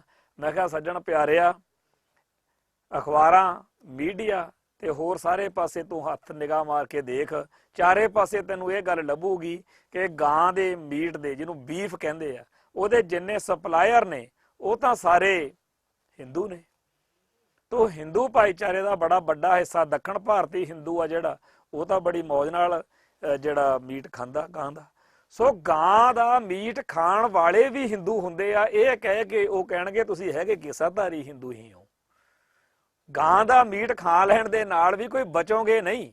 ਜੇ ਤੁਸੀਂ ਰਾਮਚੰਦਰ ਦੇ ਬੁੱਤ ਨੂੰ ਮੱਥਾ ਟੇਕਦੇ ਨਹੀਂ ਤਾਂ ਵੀ ਤੁਸੀਂ ਬਚੋਗੇ ਨਹੀਂ, ਕਿਉਂਕਿ ਉਹ ਕਹਿੰਦੇ ਆ ਬਥੇਰੇ ਹਿੰਦੂ ਆ ਜਿਹੜੇ ਸਾਡੇ ਚੋਂ ਰਾਮਚੰਦਰ ਨੂੰ ਮੱਥਾ ਨਹੀਂ ਟੇਕਦੇ। ਉਹ ਤੁਸੀਂ ਕਹੋਗੇ ਅਸੀਂ ਵੇਦਾਂ ਨੂੰ, ਰਮਾਇਣ ਨੂੰ, ਮਹਾਭਾਰਤ ਨੂੰ, ਤੁਹਾਡੇ ਗ੍ਰੰਥਾਂ ਨੂੰ ਨਹੀਂ ਮੰਨਦੇ। ਉਹ ਕਹਿਣਗੇ ਬੜੇ ਲੋਕ ਨੇ ਕਿ ਜੀ ਕੋਈ ਗੱਲ ਨਹੀਂ, ਬੜੇ ਲੋਕ ਨੇ ਜਿਹੜੇ ਸਾਡੇ ਹਿੰਦੂ ਨੇ ਪਰ ਉਹਨਾਂ ਨੇ ਨਹੀਂ ਉਹ ਮੰਨਦੇ ਹੈਗੇ। ਜੇ ਤੁਸੀਂ ਕਹਿੰਦੇ ਹੋ ਕਿ ਅਸੀਂ ਦੇਵੀ ਦੇਵਤਿਆਂ ਨੂੰ ਨਹੀਂ ਮੰਨਦੇ, ਉਹ ਕਹਿਣਗੇ ਕੋਈ ਚੱਕਰ ਨਹੀਂ, ਤੁਸੀਂ ਨਾ ਮੰਨੋ ਦੇਵੀ ਦੇਵਤਿਆਂ ਨੂੰ, ਨਾ ਮੰਨੋ ਰਾਮ ਕ੍ਰਿਸ਼ਨ ਤੇ ਹੋਰ ਵਿਸ਼ਨੂੰ ਵਰਗੇ ਅਵਤਾਰਾਂ ਨੂੰ, ਨਾ ਮੰਨੋ ਤੁਸੀਂ ਸਾਡੀਆਂ ਰਮਾਇਣ ਤੇ ਮਹਾਭਾਰਤ ਵਰਗੇ ਗ੍ਰੰਥਾਂ ਨੂੰ। ਅਸੀਂ ਤਾਂ ਤੁਹਾਨੂੰ ਇਸੇ ਤਰੀਕੇ ਨਾਲ ਹੀ ਕਹਿੰਦੇ ਆ ਕਿ ਤੁਸੀਂ ਅੰਮ੍ਰਿਤ ਛਕੋ, ਸਿੰਘ ਸਜੋ, ਗੁਰੂ ਗ੍ਰੰਥ ਸਾਹਿਬ ਪੜ੍ਹਿਆ ਕਰੋ, ਨਿਤਨੇਮੀ ਬਣੋ, 5 ਜਿਹੜੀਆਂ ਹੈਗੇ ਤੁਹਾਡੇ ਕਕਾਰ ਆ ਹਰ ਵਕਤ ਧਾਰਨ ਰੱਖੋ, ਪਰ ਤੁਸੀਂ ਹੈਗੇ ਕੇਸਾਧਾਰੀ ਹਿੰਦੂ ਹੋ। ਸੋ ਕੇਸਾਧਾਰੀ ਹਿੰਦੂ ਗਰਦਾਨਣ ਦੇ ਲਈ ਉਹ ਤੁਹਾਨੂੰ ਸਾਰਾ ਕੁਝ ਐਵੇਂ ਦਾ ਐਵੇਂ ਸਿੱਖੀ ਨੂੰ ਮਨਜ਼ੂਰ ਕਰਨ ਨੂੰ ਤਿਆਰ ਬੈਠੇ ਆ, ਤੇ ਉਹ ਸਾਰੀਆਂ ਛੋਟਾਂ ਦੇਣ ਨੂੰ ਤਿਆਰ ਬੈਠੇ ਆ ਕਿ ਬੇਸ਼ੱਕ ਤੁਸੀਂ ਰਮਾਇਣ, ਮਹਾਭਾਰਤ, ਵੇਦ ਸ਼ਾਸਤਰ, ਸਿਮਰਤੀਆਂ ਤੇ ਹੋਰ ਮਨੂ ਸਿਮਰਤੀ ਸਮੇਤ ਕਿਸੇ ਵੀ ਗ੍ਰੰਥ ਨੂੰ ਨਾ ਮੰਨੋ। ਬੇਸ਼ੱਕ ਤੁਸੀਂ ਦੇਵੀ ਦੇਵਤਿਆਂ ਨੂੰ, ਰੱਬਾਂ ਭਗਵਾਨਾਂ ਅਵਤਾਰਾਂ ਨੂੰ, ਹਿੰਦੂ ਜਿਹੜੇ ਸਾਡੇ ਅਵਤਾਰ ਨੇ ਉਹਨਾਂ ਨੂੰ ਬੇਸ਼ੱਕ ਨਾ ਮੰਨੋ। ਉਹ ਕਹਿੰਦੇ ਅਸੀਂ ਤਾਂ ਜਿਹੜੇ ਬੋਧੀ ਨੇ ਉਹਨਾਂ ਨੂੰ ਨਹੀਂ ਕੁਛ ਕਿਹਾ ਹੈਗਾ, ਜਦੋਂ ਕਿ ਉਹ ਨਾਸਤਕ ਆ। ਅਸੀਂ ਤਾਂ ਉਸ ਨਾਸਤਕ ਬੁੱਧ ਨੂੰ ਮਹਾਤਮਾ ਬੁੱਧ ਕਹਿ ਦਿੱਤਾ। ਅਸੀਂ ਤਾਂ ਮਹਾਤਮਾ ਬੁੱਧ ਨੂੰ ਵੀ ਭਗਵਾਨ ਬੁੱਧ ਕਹਿ ਕੇ ਖਾ ਗਏ। ਤੇ ਤੁਸੀਂ ਕੋਈ ਗੱਲ ਹੀ ਨਹੀਂ, ਤੁਸੀਂ ਸਿੱਖ ਏਦਾਂ ਵੀ ਜਿੱਦਾਂ ਵੀ ਤੁਸੀਂ ਹੈਗੇ ਹੋ, ਸਾਨੂੰ ਏਦਾਂ ਹੀ ਮਨਜ਼ੂਰ ਹੋ। ਉਹ ਜਦੋਂ ਮੈਂ ਸੱਜਣ ਨਾਲ ਇਸ ਚਰਚਾ ਕਰ ਰਿਹਾ ਸੀ ਤਾਂ ਉਸ ਮਿੱਤਰ ਦੇ ਚਿਹਰੇ ਮੂਹਰੇ ਤੋਂ ਬੇਬਸੀ ਤੇ ਲਾਚਾਰਗੀ ਝਲਕ ਰਹੀ ਸੀ। ਨਿਆਣੀ ਉਮਰ, ਚੜ੍ਹਦੀ ਉਮਰ ਦਾ ਮੁੰਡਾ ਮੇਰੇ ਸਾਹਮਣੇ ਰੋਹ ਤੇ ਜੋਸ਼ ਨਾਲ ਭਰਿਆ ਹੋਇਆ ਮੁੱਠੀਆਂ ਮੀਚ ਰਿਹਾ ਸੀ ਕਿ ਕਿਵੇਂ ਬਚਾਂਗੇ। ਸੋ ਸਾਡੀ ਕੌਮ ਦੇ ਵੱਡੇ ਹਿੱਸੇ ਨੂੰ ਤਾਂ ਇਹ ਵੀ ਨਹੀਂ ਪਤਾ ਕਿ ਉਹਦੇ ਉੱਤੇ ਕਿਸ ਤਰੀਕੇ ਦਾ ਤੇ ਕਿਸ ਵਜ੍ਹਾ ਦਾ ਹਮਲਾ ਹੋ ਰਿਹਾ। ਜਿਹੜੀ ਹਮਲੇ ਦੀ ਨੋਇਤ ਆ ਉਹਨੂੰ ਪਛਾਣਦੇ ਹੀ ਨਹੀਂ, ਗੰਭੀਰਤਾ ਨੂੰ ਕਿੱਥੋਂ ਪਛਾਣਾਂਗੇ। ਤਾਂ ਸਾਡੇ ਭਾਈਚਾਰੇ ਨੂੰ ਬਹੁਤ ਹੀ ਜ਼ਿਆਦਾ ਸੰਵੇਦਨਸ਼ੀਲਤਾ ਦੇ ਨਾਲ, ਬਹੁਤ ਹੀ ਸੀਰੀਅਸ ਹੋ ਕੇ ਇਹ ਵਿਚਾਰਨ ਦੀ ਲੋੜ ਆ ਕਿ ਜਿਹੜੇ ਹਮਲੇ ਪਿਛਲੀਆਂ ਸਦੀਆਂ ਵਿੱਚ ਹੋਏ ਉਹ ਤੁਹਾਡੇ ਸਿਧਾਂਤ ਉੱਤੇ ਸੀ, ਤੁਸੀਂ ਸਿਧਾਂਤ ਦੀ ਰਾਖੀ ਕਰ ਲਈ। ਜਿਹੜੇ ਹਮਲੇ ਪਿਛਲੀਆਂ ਸਦੀਆਂ ਵਿੱਚ ਹੋਏ ਉਹ ਤੁਹਾਡੇ ਸਰੀਰ ਉੱਤੇ ਸੀ, ਤੁਸੀਂ ਸਰੀਰ ਦੀ ਰਾਖੀ ਕਰ ਲਈ। ਜੇ ਉਹਨਾਂ ਨੇ ਦਰਬਾਰ ਸਾਹਿਬ ਨੂੰ ਜਾਂ ਸਾਡੀਆਂ ਹੋਰ ਜਿਹੜੀਆਂ ਧਰਮ ਦੀਆਂ ਸਥਾਨ ਸੀਗੇ ਸਾਡੇ, ਉਹਨਾਂ ਨੂੰ ਢਹਿ ਢੇਰੀ ਕੀਤਾ, ਤੁਸੀਂ ਉਹਨਾਂ ਨੂੰ ਫੇਰ ਦੁਬਾਰਾ ਉਸਾਰ ਲਿਆ। ਸਭ ਕੁਝ ਤੁਸੀਂ ਕਰਦੇ ਰਹੇ, ਪਰ ਜਿਹੜਾ ਇਸ ਵਾਰ ਹਮਲਾ ਹੋ ਰਿਹਾ ਉਹਨਾਂ ਨੂੰ ਅਕਾਲ ਤਖਤ ਸਾਹਿਬ, ਦਰਬਾਰ ਸਾਹਿਬ, ਸਾਡੇ ਤਖਤ, ਸਾਡੀ ਨਿਤਨੇਮ, ਸਾਡੀ ਮਰਿਆਦਾ, ਸਾਡਾ ਸਾਰਾ ਕੁਝ ਇਦਾਂ ਦਾ ਹੀ ਇਦਾਂ ਪ੍ਰਵਾਨ ਆ। ਉਹ ਕਹਿੰਦੇ ਤੁਹਾਨੂੰ ਅਸੀਂ ਮੋਹਰ ਕੇਸਾਧਾਰੀ ਹਿੰਦੂ ਹੋਣ ਦੀ ਲਾਉਣੀ ਹੈ, ਤੇ ਤੁਸੀਂ ਬੇਸ਼ੱਕ ਆਪਦੇ ਧਰਮ ਦੇ ਹਿਸਾਬ ਦੇ ਵਿੱਚ ਪਰਪੱਕ ਰਹੋ, ਪਰ ਤੁਹਾਡੇ ਤੇ ਜਾਣੀ ਕਿ ਤੁਹਾਡਾ ਜਿਹੜਾ ਖਾਲਸੇ ਦਾ ਵੱਖਰਾ ਤੇ ਨਿਆਰਾ ਸਰੂਪ ਆ, ਜਿਹੜਾ ਤੁਹਾਡਾ ਵੱਖਰਾ ਸਿਧਾਂਤ ਆ, ਉਹ ਸਾਰੇ ਕਾਸੇ ਦੇ ਨਾਲ ਹੀ ਉਹਨਾਂ ਨੇ ਤੁਹਾਨੂੰ ਹਿੰਦੂ ਕਹਿਣ ਦਾ ਜਦੋਂ ਤਹਈਆ ਕਰ ਲਿਆ, ਤਾਂ ਉਸ ਟਾਈਮ ਗੁਰੂ ਦੇ ਪਿਆਰੇ ਸਿੱਖੋ ਆਪਾਂ ਹਿੰਦੂ ਹੋਣ ਤੋਂ ਕਿਵੇਂ ਬਚਾਂਗੇ। ਜਿਹੜੀ ਇਹ ਸੋਚ ਸਮਝ ਆ, ਤੁਸੀਂ ਕਿਤੇ ਤਰਲੋਚਨ ਸਿੰਘ ਜਿਹੜੇ ਮੈਂਬਰ ਪਾਰਲੀਮੈਂਟ ਬਣਦੇ ਆ ਉਹਨਾਂ ਦੇ ਲਿਖਤਾਂ ਪੜ੍ਹੋ। ਉਹਨਾਂ ਨੂੰ ਬੜਾ ਚਾਅ ਚੜਿਆ ਹੋਇਆ ਹੈਗਾ ਕਿ ਸਿੱਖਾਂ ਨੂੰ ਇਹ ਦੱਸਣਾ ਕਿ ਹਿੰਦੂ ਜਾਂ RSS ਤਾਂ ਤੁਹਾਡੀ ਮਿੱਤਰ ਆ। ਜਿਵੇਂ ਹੁਣ 370 ਧਾਰਾ ਤੋਂ ਬਾਅਦ ਜਦੋਂ ਉਹਦਾ ਸਕ੍ਰੈਪ ਹੋ ਗਿਆ ਹੈ, ਖਤਮ ਕਰ ਦਿੱਤੀ ਆ, ਉਸ ਤੋਂ ਬਾਅਦ ਵਿੱਚ ਭਾਰਤ ਦੇ ਲੀਡਰ ਜਿਹੜੇ ਨੇ ਉਹ ਟੈਲੀਵਿਜ਼ਨ ਚੈਨਲਾਂ ਤੇ ਮੋਦੀ ਵਰਗੇ ਆ ਕੇ 2-2 ਘੰਟੇ ਦੀਆਂ ਤਕਰੀਰਾਂ ਝਾੜ ਰਹੇ ਨੇ ਕਿ ਕਸ਼ਮੀਰ ਵਾਲਿਓ ਤੁਹਾਨੂੰ ਪਤਾ ਹੀ ਨਹੀਂਗਾ ਜਦੋਂ ਇਹ ਧਾਰਾ ਸੀਗੀ ਤੁਸੀਂ ਤਾਂ ਬਹੁਤ ਖਰਾਬ ਹਾਲਾਤ ਸੀਗੇ, ਹੁਣ ਤਾਂ ਤੁਹਾਨੂੰ ਐਸ਼ਾਂ ਕਰਾਉਣੀਆਂ ਨੇ, ਤੁਹਾਨੂੰ ਸਵਰਗ ਬਣਾ ਦੇਣਾ, ਜੰਨਤ ਬਣਾ ਦੇਣਾ ਕਸ਼ਮੀਰ ਨੂੰ, ਅਸੀਂ ਮੌਜਾਂ ਕਰਾ ਦੇਣੀਆਂ ਨੇ। ਤੇ ਉਦੋਂ ਰਾਜ ਠਾਕਰੇ ਵਰਗੇ ਵਿਅੰਗ ਕਰਦੇ ਆ। ਤੇ ਆ ਯੂਪੀ ਦੇ ਵਿੱਚ, ਬਿਹਾਰ ਦੇ ਵਿੱਚ ਜਾਂ ਪੱਛਮੀ ਬੰਗਾਲ ਦੇ ਵਿੱਚ ਤੇ ਝਾਰਖੰਡ ਵਾਲੇ ਪਾਸੇ ਨੂੰ ਇੱਥੇ 370 ਧਾਰਾ ਤਾਂ ਹੈ ਨਹੀਂ ਸੀ। ਇੱਥੇ ਇੰਨੀ ਦੁਰਗਤੀ ਕਾਹਤੋਂ ਹੋਈ ਹੋਈ ਆ ਜੇ ਤੁਸੀਂ ਇਹੀ ਬਣਾਉਣ ਲੱਗੇ ਪਏ ਹੋ ਵੀ 370 ਧਾਰਾ ਕਰਕੇ ਤੁਹਾਡਾ ਬੁਰਾ ਹਾਲ ਸੀ ਕਸ਼ਮੀਰੀਓ, ਹੁਣ 370 ਚੱਕਦੀ ਆ ਤੇ ਹੁਣ ਤੁਹਾਨੂੰ ਐਸ਼ਾਂ ਕਰਾਵਾਂਗੇ। ਤੇ ਜਿੱਥੇ ਜਿੱਥੇ 370 ਹੈ ਨਹੀਂ ਸੀ ਉੱਥੇ ਲੋਕਾਂ ਨੂੰ ਕਿੰਨਾ ਕੁ ਖੁਸ਼ਹਾਲ ਕਰ ਦਿੱਤਾ। ਸੋ ਇਸ ਸਥਿਤੀ ਦੇ ਵਿੱਚ ਆਪਾਂ ਸਾਰੇ ਜਿਹੜਾ ਹਿੰਦੂ ਹਮਲਾ ਸਿੱਖੀ ਉੱਤੇ ਆ ਉਹਦੀ ਨੋਇਤ ਨੂੰ ਪਛਾਣੀਏ। ਅਸਲ ਵਿੱਚ ਜਿੰਨਾ ਟਾਈਮ ਦੁਸ਼ਮਣ ਦੀ, ਵਿਰੋਧੀ ਦੀ ਚਾਲ ਨੂੰ ਨਹੀਂ ਨਾ ਪਛਾਣਿਆ ਜਾਂਦਾ, ਉਹਨਾਂ ਟਾਈਮ ਉਹਦਾ ਹੱਲ ਵੀ ਨਹੀਂ ਲੱਭਿਆ ਜਾਂਦਾ। ਸਾਡੇ ਬੰਦੇ ਤਾਂ ਇਹ ਸਮਝਦੇ ਆ ਖਨੀ ਸਾਡੇ ਗਾਤਰੇ ਕਿਰਪਾਨਾਂ ਲਹਾ ਕੇ ਮੂੰਹ ਸਿਰ ਮਨਾ ਕੇ ਸਾਡੇ ਤਿਲਕ ਲਵਾਉਣਗੇ, ਖਨੀ ਸਾਡੇ ਜਨੇਊ ਪਵਾ ਦੇਣਗੇ। ਏਦਾਂ ਦੀ ਗੱਲ ਨਹੀਂ, ਉਹ ਤਾਂ ਤੁਹਾਨੂੰ ਏਦਾਂ ਬਣਿਆ ਬਣਾਇਆ ਨੂੰ ਗਾਤਰੇ ਕਿਰਪਾਨਾਂ ਸਮੇਤ, ਦਾੜੇ ਕੇਸਾਂ ਸਮੇਤ ਹਜਮ ਕਰਨ ਨੂੰ ਤਿਆਰ ਬੈਠੇ ਆ। ਉਹ ਕਰ ਵੀ ਗਏ ਨੇ। ਤੁਸੀਂ ਸਰਦਾਰ ਪ੍ਰਕਾਸ਼ ਸਿੰਘ ਬਾਦਲ ਨੂੰ ਦੇਖ ਲਓ, ਉਹ ਪੰਥ ਰਤਨ, ਫਖਰੇ ਕੌਮ, ਬੜਾ ਕੁਛ ਆ, ਪਰ ਉਹ ਸਾਰੇ ਪਖੰਡ ਜਿਹੜੇ ਨੇ ਉਹ ਬੜੀ ਮੌਜ ਨਾਲ ਕਰ ਲੂਗਾ। ਇਵੇਂ ਹੀ ਹੋਰ ਬੜੀਆਂ ਭੇਡਾਂ ਨੇ ਸਾਡੀ ਕੌਮ ਦੇ ਵਿੱਚ ਜਿਨ੍ਹਾਂ ਨੂੰ ਕੋਈ ਉਜ਼ਰ ਨਹੀਂ, ਕੋਈ ਇਤਰਾਜ਼ ਨਹੀਂ। ਤੇ ਸਹਿਜੇ ਸਹਿਜੇ ਜਦੋਂ ਇੱਕ ਵਾਰੀ ਅਸੀਂ ਮੰਨ ਲਵਾਂਗੇ, ਜਦੋਂ ਝੁਕ ਜਾਵਾਂਗੇ, ਫਿਰ ਲਿਫ ਜਾਵਾਂਗੇ, ਫਿਰ ਟੁੱਟ ਜਾਵਾਂਗੇ, ਫਿਰ ਮੁੱਚ ਜਾਵਾਂਗੇ, ਫਿਰ ਖਿੰਡ ਜਾਵਾਂਗੇ, ਫਿਰ ਵਿਖਰ ਜਾਵਾਂਗੇ, ਤੇ ਅੰਤ ਉਹ ਵੇਲਾ ਵੀ ਆਏਗਾ ਜਦੋਂ ਹੋਵਾਂਗੇ ਤਾਂ ਸਹੀ ਪਰ ਹੋਵਾਂਗੇ ਨਹੀਂ। ਜਿਵੇਂ ਬੋਧੀਆਂ ਦੀ ਹੁਣ ਵੱਖਰੀ ਪਛਾਣ ਹੀ ਮੁੱਕੀ ਪਈ ਹੈ, ਜਿਵੇਂ ਜੈਨੀਆਂ ਦੀ ਵੱਖਰੀ ਪਛਾਣ ਮੁੱਕੀ ਪਈ ਹੈ। ਬੋਧੀਆਂ ਨੂੰ ਕਿਵੇਂ ਮਲੀਆ ਮੇਟ ਕੀਤਾ ਗਿਆ, ਜੈਨੀਆਂ ਨੂੰ ਕਿਵੇਂ ਮਲੀਆ ਮੇਟ ਕੀਤਾ ਗਿਆ, ਕਿਵੇਂ ਹਿੰਦੂਆਂ ਨੇ ਉਹਨਾਂ ਦੀ ਹੋਂਦ ਹਸਤੀ ਨੂੰ ਖਾਰੇ ਹਿੰਦੂ ਸਮੁੰਦਰ ਦੇ ਵਿੱਚ, ਜਿਵੇਂ ਖਾਰਾ ਪਾਣੀ ਹੁੰਦਾ ਨਾ, ਤੇਜ਼ਾਬੀ ਪਾਣੀ ਹੁੰਦਾ, ਉਹਦੇ 'ਚ ਕੋਈ ਚੀਜ਼ ਰੱਖ ਦਈਏ, ਹੌਲੀ ਹੌਲੀ ਹੌਲੀ ਹੌਲੀ ਖੁਰਦੀ ਖੁਰਦੀ ਖੋਰੀ ਜਾਂਦੀ ਆ। ਜਿਵੇਂ ਨਮਕ ਦੀ ਖਾਣ ਦੇ ਵਿੱਚ ਕੋਈ ਚੀਜ਼ ਡਿੱਗ ਪਵੇ, ਉਹ ਫਿਰ ਨਮਕ ਬਣ ਜਾਂਦੀ ਹੈ। ਇਵੇਂ ਹੀ ਸਾਡੇ ਨਾਲ ਹੋਣ ਜਾ ਰਿਹਾ। ਔਰ 500 ਸਾਲ ਦੇ ਸਮੇਂ ਦੇ ਵਿੱਚ 500 ਸਾਲ ਹੋਇਆ ਗੁਰੂ ਨਾਨਕ ਪਾਤਸ਼ਾਹ ਨੂੰ, ਅੱਜ 550 ਸਾਲਾ ਅਸੀਂ ਮਨਾਉਣ ਜਾ ਰਹੇ ਹਾਂ। 550 ਸਾਲ ਦੇ ਸਮੇਂ ਦੇ ਵਿੱਚ ਉਹਨਾਂ ਨੇ ਸਿੱਖੀ ਨੂੰ ਇੰਨਾ ਕੁ ਖੋਰਾ ਲਾ ਦਿੱਤਾ ਹੋਇਆ ਕਿ ਸਿੱਖੀ ਸਿਦਕ ਲਈ ਲੜਨ ਮਰਨ ਵਾਲੇ ਬੰਦੇ ਅੱਜ ਇਹ ਵੀ ਨਹੀਂ ਸਮਝ ਪਾ ਰਹੇ ਕਿ ਸਮੱਸਿਆ ਕੀ ਹੈ। ਜਦੋਂ ਕੌਮਾਂ ਨੂੰ ਇਹ ਵੀ ਨਾ ਸਮਝ ਲੱਗੇ ਕਿ ਸਮੱਸਿਆ ਕੀ ਆ, ਤਾਂ ਸਮੱਸਿਆ ਦਾ ਟਾਕਰਾ ਕਿਵੇਂ ਕਰਨਾ, ਸਮੱਸਿਆ ਨਾਲ ਲੜਨਾ ਕਿੱਦਾਂ ਹੈ, ਸਮੱਸਿਆ ਦੇ ਨਾਲ ਭਿੜਨਾ ਕਿੱਦਾਂ ਹੈ। ਸਾਡੇ ਬਾਹਲੇ ਬੰਦੇ ਜਿਹੜੇ ਨੇ ਉਹ ਬਾਹਰੀ ਗੱਲਾਂ ਹੀ ਨਾਲ ਕਿ ਲਓ ਜੀ ਉਹਨਾਂ ਨੇ ਕਿਤਾਬ ਵਿੱਚ ਗਲਤ ਲਿਖ ਦਿੱਤਾ ਤੇ ਚਲੋ ਲੜੀਏ, ਕਿਤਾਬ ਠੀਕ ਕਰਵਾਈਏ। ਜਦੋਂ ਕਈ ਬੰਦੇ ਸਾਡੇ ਇਸ ਤੋਂ ਥੋੜਾ ਜਿਹਾ ਵੱਡੀ ਸੋਚ ਵਾਲੇ ਨੇ, ਉਹ ਕਹਿ ਦਿੰਦੇ ਆ ਕਿ ਗੁਰਬਾਣੀ ਦੀ ਗਲਤ ਵਿਆਖਿਆ ਹੋ ਰਹੀ ਆ, ਸਿੱਖ ਇਤਿਹਾਸ ਨੂੰ ਡਿਸਟੋਰਟ ਕੀਤਾ ਜਾ ਰਿਹਾ।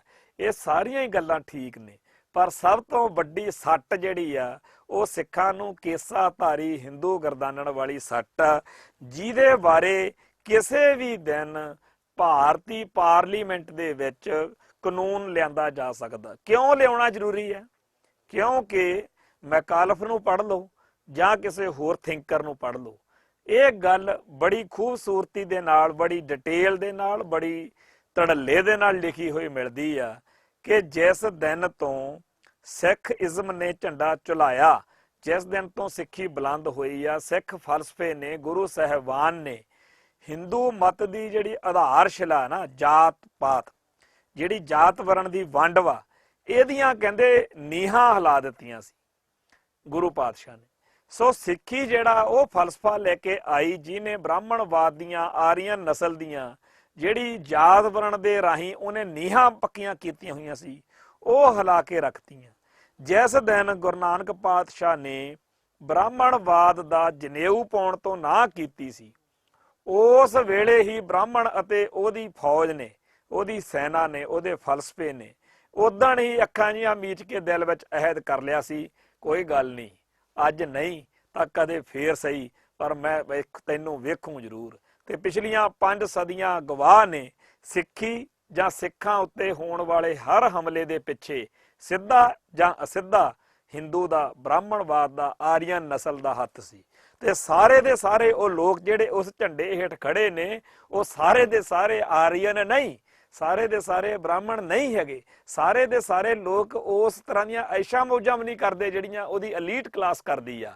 ਅਪਰ ਕਲਾਸ ਹਿੰਦੂ ਸੁਸਾਇਟੀ ਜੋ ਮੌਜਾਂ ਕਰਦੀ ਆ ਉਹ ਹੋਰ ਆ, ਪਰ ਜਿਹੜਾ ਹੇਠਲਾ ਸਾਰਾ ਤਬਕਾ ਜਿਹੜਾ ਉਹਦੀ ਫੌਜ ਬਣ ਕੇ ਸਿੱਖਾਂ ਦੇ ਉੱਤੇ ਜ਼ੁਲਮ ਕਰਦਾ ਕਰਾਉਂਦਾ, ਉਹ ਸਾਰੇ ਲੋਕ ਹੋਰ ਨੇ। ਉਹਨਾਂ ਲੋਕਾਂ ਦੇ ਰਾਹੀਂ ਕੱਲੀ ਸਿੱਖੀ ਦਾ ਨਹੀਂ, ਹਰ ਉਸ ਵੱਖਰੇ ਤੇ ਓਪਰੇ ਧਰਮ ਦਾ, ਰੁਝਾਨ ਦਾ, ਵਰਤਾਰੇ ਦਾ ਉਹ ਵਿਰੋਧ ਕਰਦੇ ਆ। ਹੁਣ ਇਹਨੂੰ ਜਿੰਨਾ ਟਾਈਮ ਅਸੀਂ ਹਿੰਦੂ ਦੇ ਪੱਖ ਤੋਂ ਜਾ ਕੇ ਨਹੀਂ ਸਮਝਦੇ, ਉਹਨਾਂ ਟਾਈਮ ਗੱਲ ਸਮਝ ਨਹੀਂ ਆਉਣੀ। ਅਸਲ ਵਿੱਚ ਹਰ ਕੌਮ ਦਾ ਇੱਕ ਸੁਪਨਾ ਹੁੰਦਾ, ਸੁਪਨਾ ਨਹੀਂ ਮਹਾ ਸੁਪਨਾ ਹੁੰਦਾ। ਜਿਵੇਂ ਸਾਡਾ ਸਿੱਖਾਂ ਦਾ ਹੈ ਕਿ ਰਾਜ ਕਰੇਗਾ ਖਾਲਸਾ, ਮਤਲਬ ਖਾਲਸੇ ਦਾ ਰਾਜ ਹੋਣਾ ਚਾਹੀਦਾ ਧਰਤੀ ਉੱਤੇ, ਸਾਡਾ ਇਹ ਸੁਪਨਾ। ਇਸ ਮਹਾ ਸੁਪਨੇ ਦੀ ਪੂਰਤੀ ਲਈ ਸਹਿਜ ਸੁਭਾਈ ਅਸੀਂ ਹਰ ਵਕਤ ਜਦੋਂ ਅਸੀਂ ਬੋਲ ਰਹੇ ਹੁੰਦੇ ਆ ਤਾਂ ਸਾਡੇ ਮਨ ਵਿੱਚ ਹੁੰਦਾ ਕਿ ਸਾਡਾ ਵੀ ਰਾਜ ਭਾਗ ਹੋਣਾ ਚਾਹੀਦਾ। ਤੇ ਇਹੋ ਜਿਹਾ ਹੀ ਇੱਕ ਮਹਾ ਸੁਪਨਾ ਹਿੰਦੂ ਮਨ ਦੇ ਵਿੱਚ ਵੀ ਹੈ ਕਿ ਸਾਡਾ ਰਾਮ ਰਾਜ ਹੋਣਾ ਚਾਹੀਦਾ। ਜਿਹੜਾ ਰਾਮ ਰਾਜ ਦਾ ਕਨਸੈਪਟ ਆ, ਰਾਮ ਰਾਜ ਸਿਰਜਣ ਦਾ ਜਿਹੜਾ ਮਹਾ ਸੁਪਨਾ, ਉਹ ਇੰਨਾ ਜ਼ਿਆਦਾ ਸਹਿਜ ਸੁਭਾਅ ਤੇ ਇੰਨਾ ਜ਼ਿਆਦਾ ਲੋਕਾਂ ਦੇ ਮਨਾਂ ਵਿੱਚ ਘਸੋ ਦਿੱਤਾ ਗਿਆ, ਇੰਨਾ ਬੁਰੀ ਤਰ੍ਹਾਂ ਧੱਸ ਚੁੱਕਿਆ ਆ। ਹੁਣ ਤਾਂ ਸਾਡੇ ਕਹਿੰਦੇ ਕਹਾਉਂਦੇ ਸਿੱਖ ਪਰਿਵਾਰਾਂ ਦੇ ਵਿੱਚ ਵੀ ਬੜੀ ਮੌਜ ਨਾਲ ਜਦੋਂ ਰਾਜ ਭਾਗ ਦੀ, ਚੰਗੇ ਰਾਜ ਦੀ ਗੱਲ ਕਰਨੀ ਹੋਵੇ ਤਾਂ ਉਦੋਂ ਕਹਿ ਦੇਣਗੇ ਕਿ ਰਾਮ ਰਾਜ ਹੀ ਹੋ ਗਿਆ। ਜਾਂ ਰਾਮ ਰਾਜ ਸਿਰਜਣਾ ਜਾਏਗਾ। ਤਾਂ ਜਦੋਂ ਉਹ ਕਹਿ ਰਹੇ ਹੁੰਦੇ ਅਸਲ ਵਿੱਚ ਚੰਗੇ ਰਾਜ ਦਾ ਕਨਸੈਪਟ ਆ ਜਿਹੜਾ ਗੁੱਡ ਰਾਜ, ਜਿਹੜੀ ਗੁੱਡ ਗਵਰਨੈਂਸ ਆ, ਉਹਨੂੰ ਜਿਹਨੂੰ ਹਿੰਦੂ ਜਿਹੜਾ ਹੈ ਸਵਰਨ ਕਾਲ ਕਹਿੰਦਾ, ਬਹੁਤ ਵਧੀਆ ਗੋਲਡਨ ਪੀਰੀਅਡ ਆਫ ਆਵਰ ਜਿਹੜਾ ਸੋਸਾਇਟੀ, ਮਤਲਬ ਹਿੰਦੂ ਸੋਸਾਇਟੀ ਲਈ ਜਿਹਨੂੰ ਗੋਲਡਨ ਪੀਰੀਅਡ ਕਹਿੰਦੇ ਆ, ਉਹਨੂੰ ਕਹਿੰਦੇ ਨੇ ਰਾਮ ਰਾਜ। ਹੁਣ ਅਸੀਂ ਦੇਖੋ ਜਦੋਂ ਸਿੱਖ ਵੀ ਗੱਲ ਕਰਦੇ ਆ, ਅਸੀਂ ਖਾਲਸਾ ਰਾਜ ਨਹੀਂ ਕਵਾਂਗੇ, ਅਸੀਂ ਸਿੱਖ ਰਾਜ ਨਹੀਂ ਕਵਾਂਗੇ। ਸਾਡੇ ਲਈ ਤਾਂ ਜਿਹੜਾ ਗੁੱਡ ਰਾਜ ਆ, ਸਹੀ ਰਾਜ ਆ, ਉਹ ਖਾਲਸਾ ਰਾਜ ਜਾਂ ਸਿੱਖ ਰਾਜ ਵਾ, ਜਾਂ ਬਾਬਾ ਬੰਦਾ ਸਿੰਘ ਬਹਾਦਰ ਦਾ ਰਾਜ ਕਹੀਏ, ਜਾਂ ਮਹਾਰਾਜਾ ਰਣਜੀਤ ਸਿੰਘ ਵਾਲਾ ਰਾਜ ਕਹੀਏ, ਜਾਂ ਹੋਰ ਸਿੱਖ ਰਿਆਸਤਾਂ ਦੇ ਰਾਜ ਦੀ ਗੱਲ ਕਰੀਏ। ਪਰ ਅਚੇਤ ਰੂਪ ਦੇ ਵਿੱਚ ਹੀ ਸਾਡੇ ਮਨ ਵਿੱਚ ਰਾਮ ਰਾਜ ਅੱਖਰ ਇਉਂ ਵੜ ਗਿਆ ਤੇ ਸਾਨੂੰ ਸਮਝ ਹੀ ਨਹੀਂ ਲੱਗਦੀ ਕਿ ਅਸੀਂ ਕਿਵੇਂ ਬੜੀ ਮੌਜ ਦੇ ਨਾਲ ਦੁਸ਼ਮਣ ਦੇ ਹਿੱਤ ਵਿੱਚ, ਵਿਰੋਧ ਵਿੱਚ ਭੁਗਤਣ ਦੀ ਬਜਾਏ ਉਹਦੇ ਹਿੱਤ ਵਿੱਚ ਭੁਗਤ ਰਹੇ ਹਾਂ। ਔਰ ਇਹ ਗੱਲ ਸਾਡੀ ਚਿੰਤਨ ਦਾ ਕਦੇ ਹਿੱਸਾ ਹੀ ਨਹੀਂ ਬਣੀ ਕਿ ਅਸੀਂ ਰਾਮ ਰਾਜ ਸਿਰਜਣ ਲਈ ਕਿਉਂ ਤੁਰੇ ਫਿਰਦੇ ਹਾਂ। ਜਿਹੜੀ ਕੌਮ ਰਾਮ ਰਾਜ ਸਿਰਜਣ ਨੂੰ ਤੁਰੀ ਫਿਰਦੀ ਹੋਣੀ ਚਾਹੀਦੀ ਆ, ਉਹ ਆਰੀਅਨ ਨਸਲ ਹੋਣੀ ਚਾਹੀਦੀ ਆ ਜਿਹਦਾ ਨਾਇਕ ਆ ਰਾਮ। ਪਰ ਅਸੀਂ ਕਿਉਂ ਰਾਮ ਰਾਜ ਸਿਰਜਣ ਵਾਲੀਆਂ ਗੱਲਾਂ ਕਰਦੇ ਹਾਂ। ਰਾਮ ਰਾਜ ਦੀ ਗੱਲ ਜਦੋਂ ਚੱਲੇ ਵੀ ਤਾਂ ਉਹ ਹਿੰਦੂਆਂ ਵੱਲੋਂ ਜਦੋਂ ਚੱਲੇ ਤਾਂ ਵੀ ਉਹਨੂੰ ਸੁਣਿਆ ਪੜ੍ਹਿਆ ਜਾ ਸਕਦਾ, ਪਰ ਸਾਡੇ ਕੌਮ ਦੇ ਬੰਦੇ ਜਿਹੜੇ ਨੇ ਉਹ ਇਸ ਮਸਲੇ ਉੱਤੇ ਕਦੇ ਚਿੰਤਨ ਮਨਨ ਕਰਨ ਦੀ ਥਾਂ ਤੇ ਉਹਨੂੰ ਸ਼ੁਗਲ ਵਜੋਂ ਦੇਖਣਗੇ। ਔਰ ਇਹ ਸਾਨੂੰ ਸਮਝ ਹੋਣੀ ਚਾਹੀਦੀ ਆ ਕਿ ਰਾਮ ਰਾਜ ਕਿੰਨਾ ਕੁ ਚੰਗਾ ਸੀ, ਕਿੰਨਾ ਕੁ ਵਧੀਆ ਸੀ। ਕਦੇ ਸੋਚਿਓ ਕਿ ਸ਼ੰਭੂਕ ਵਰਗੇ ਰਿਸ਼ੀ ਨੂੰ, ਜਿਹੜਾ ਕਿ ਉਸ ਵੇਲੇ ਰੱਬ ਦਾ ਨਾਮ ਜਪਣਾ ਚਾਹੁੰਦਾ ਸੀ, ਉਸ ਨੂੰ ਰਾਮਚੰਦਰ ਆਪਦੇ ਹੱਥੀਂ ਕਤਲ ਕਰ ਦਿੰਦਾ। ਇਹੋ ਜਿਹਾ ਰਾਮ ਰਾਜ ਚਾਹੀਦਾ ਜਿੱਥੇ ਕਿਸੇ ਵਿਅਕਤੀ ਨੂੰ ਸਿਰਫ ਇਸ ਕਰਕੇ ਕਤਲ ਕਰ ਦਿੱਤਾ ਜਾਵੇ ਕਿ ਉਹ ਭਗਤੀ ਕਿਉਂ ਕਰਦਾ। ਰੱਬ ਦਾ ਨਾਮ ਲੈਣਾ ਹਰ ਇੱਕ ਮਨੁੱਖ ਦਾ ਫਰਜ਼ ਵਾ, ਹਰ ਇੱਕ ਮਨੁੱਖ ਨੂੰ ਹੱਕ ਆ। ਪਰ ਸ਼ੰਭੂਕ ਵਰਗੇ ਰਿਸ਼ੀ ਨੂੰ ਇਸ ਤਰੀਕੇ ਨਾਲ ਕਤਲ ਕਰ ਦੇਣ ਦੇ ਉੱਤੇ ਕਹਿਣਾ ਕਿ ਰਾਮ ਰਾਜ ਬੜਾ ਵਧੀਆ ਹੈ, ਤੇ ਉੱਥੇ ਜਾਤ ਵਰਣ ਦੀਆਂ ਵੰਡੀਆਂ ਜਿਹੜੀਆਂ ਨੇ ਇੰਨੀ ਬੁਰੀ ਤਰ੍ਹਾਂ ਮਜ਼ਬੂਤ ਆ ਕਿ ਰਾਮਚੰਦਰ ਖੁਦ ਉਸ ਨੂੰ ਜਸਟੀਫਾਈ ਕਰਦਾ ਕਿ ਮੈਂ ਸ਼ੰਭੂਕ ਦਾ ਕਤਲ ਠੀਕ ਕੀਤਾ। ਤੇ ਇਹੋ ਜਿਹੇ ਨਿਯਮਾਂ ਵਾਲਾ ਰਾਮ ਰਾਜ ਜਿਹੜਾ ਉਹ ਅੱਜ ਦੇ ਹਿਸਾਬ ਵਿੱਚ ਕਿਵੇਂ ਸੂਤ ਕਿਹਾ ਜਾ ਸਕਦਾ, ਕਿਵੇਂ ਠੀਕ ਕੀਤਾ ਜਾ ਸਕਦਾ। ਜਿਹੋ ਜਿਹੇ ਨਿਯਮ ਜਿਹੜੇ ਨੇ ਉਸ ਮੌਕੇ ਅਪਣਾਏ ਗਏ, ਜਿਹੋ ਜਿਹੇ ਕਾਨੂੰਨ ਉਸ ਮੌਕੇ ਅਪਣਾਏ ਗਏ, ਜਿਵੇਂ ਉੱਥੇ ਅਗਨ ਪ੍ਰੀਖਿਆ ਦੇਣ ਤੋਂ ਬਾਅਦ ਵੀ ਸੀਤਾ ਨੂੰ ਰਾਜ ਮਹਿਲ ਵਿੱਚੋਂ ਕੱਢ ਦਿੱਤਾ ਗਿਆ ਤੇ ਉਹ ਆਪਣੇ 2 ਪੁੱਤਰਾਂ ਦੇ ਨਾਲ ਮਹਾਰਿਸ਼ੀ ਬਾਲਮੀਕ ਦੇ ਆਸ਼ਰਮ ਦੇ ਵਿੱਚ ਦਿਨ ਕੱਟੀਆਂ ਕਰਦੀ ਹੈ। ਮਹਾਰਿਸ਼ੀ ਬਾਲਮੀਕ ਉਹਨਾਂ ਦਾ ਪਾਲਣ ਪੋਸ਼ਣ ਕਰਦੇ ਆ। ਤੇ ਇਹ ਜਿਹੜਾ ਰਾਮ ਰਾਜ ਆ, ਜਿੱਥੇ ਪ੍ਰੀਖਿਆ ਦੇਣ ਤੋਂ ਬਾਅਦ, ਅਗਨ ਪ੍ਰੀਖਿਆ ਚੋਂ ਪਾਸ ਹੋਣ ਤੋਂ ਬਾਅਦ ਵੀ ਸੀਤਾ ਨੂੰ ਰਾਮਚੰਦਰ ਮਹਿਲਾਂ ਚੋਂ ਕੱਢ ਦਿੰਦਾ। ਸੋ ਰਾਜੇ ਰਾਮਚੰਦਰ ਦੇ ਰਾਜ ਭਾਗ ਦੇ ਵਿੱਚ ਨਾ ਔਰਤ ਸੁਰੱਖਿਅਤ, ਔਰਤ ਦਾ ਖੁਦ ਰਾਜੇ ਰਾਮਚੰਦਰ ਦੀ ਸੁਰੱਖਿਅਤ ਨਹੀਂ ਹੈ, ਤੇ ਰਾਮਚੰਦਰ ਦੇ ਰਾਜ ਦੇ ਵਿੱਚ ਨਾ ਛੋਟੀਆਂ ਬਰਾਦਰੀਆਂ ਜਿਨ੍ਹਾਂ ਨੂੰ ਭਾਰਤ ਦੇ ਅਸਲ ਵਾਸੀ ਦਲਿਤ ਜਿਨ੍ਹਾਂ ਨੂੰ ਕਿਹਾ ਜਾਂਦਾ ਉਹ ਸੁਰੱਖਿਅਤ।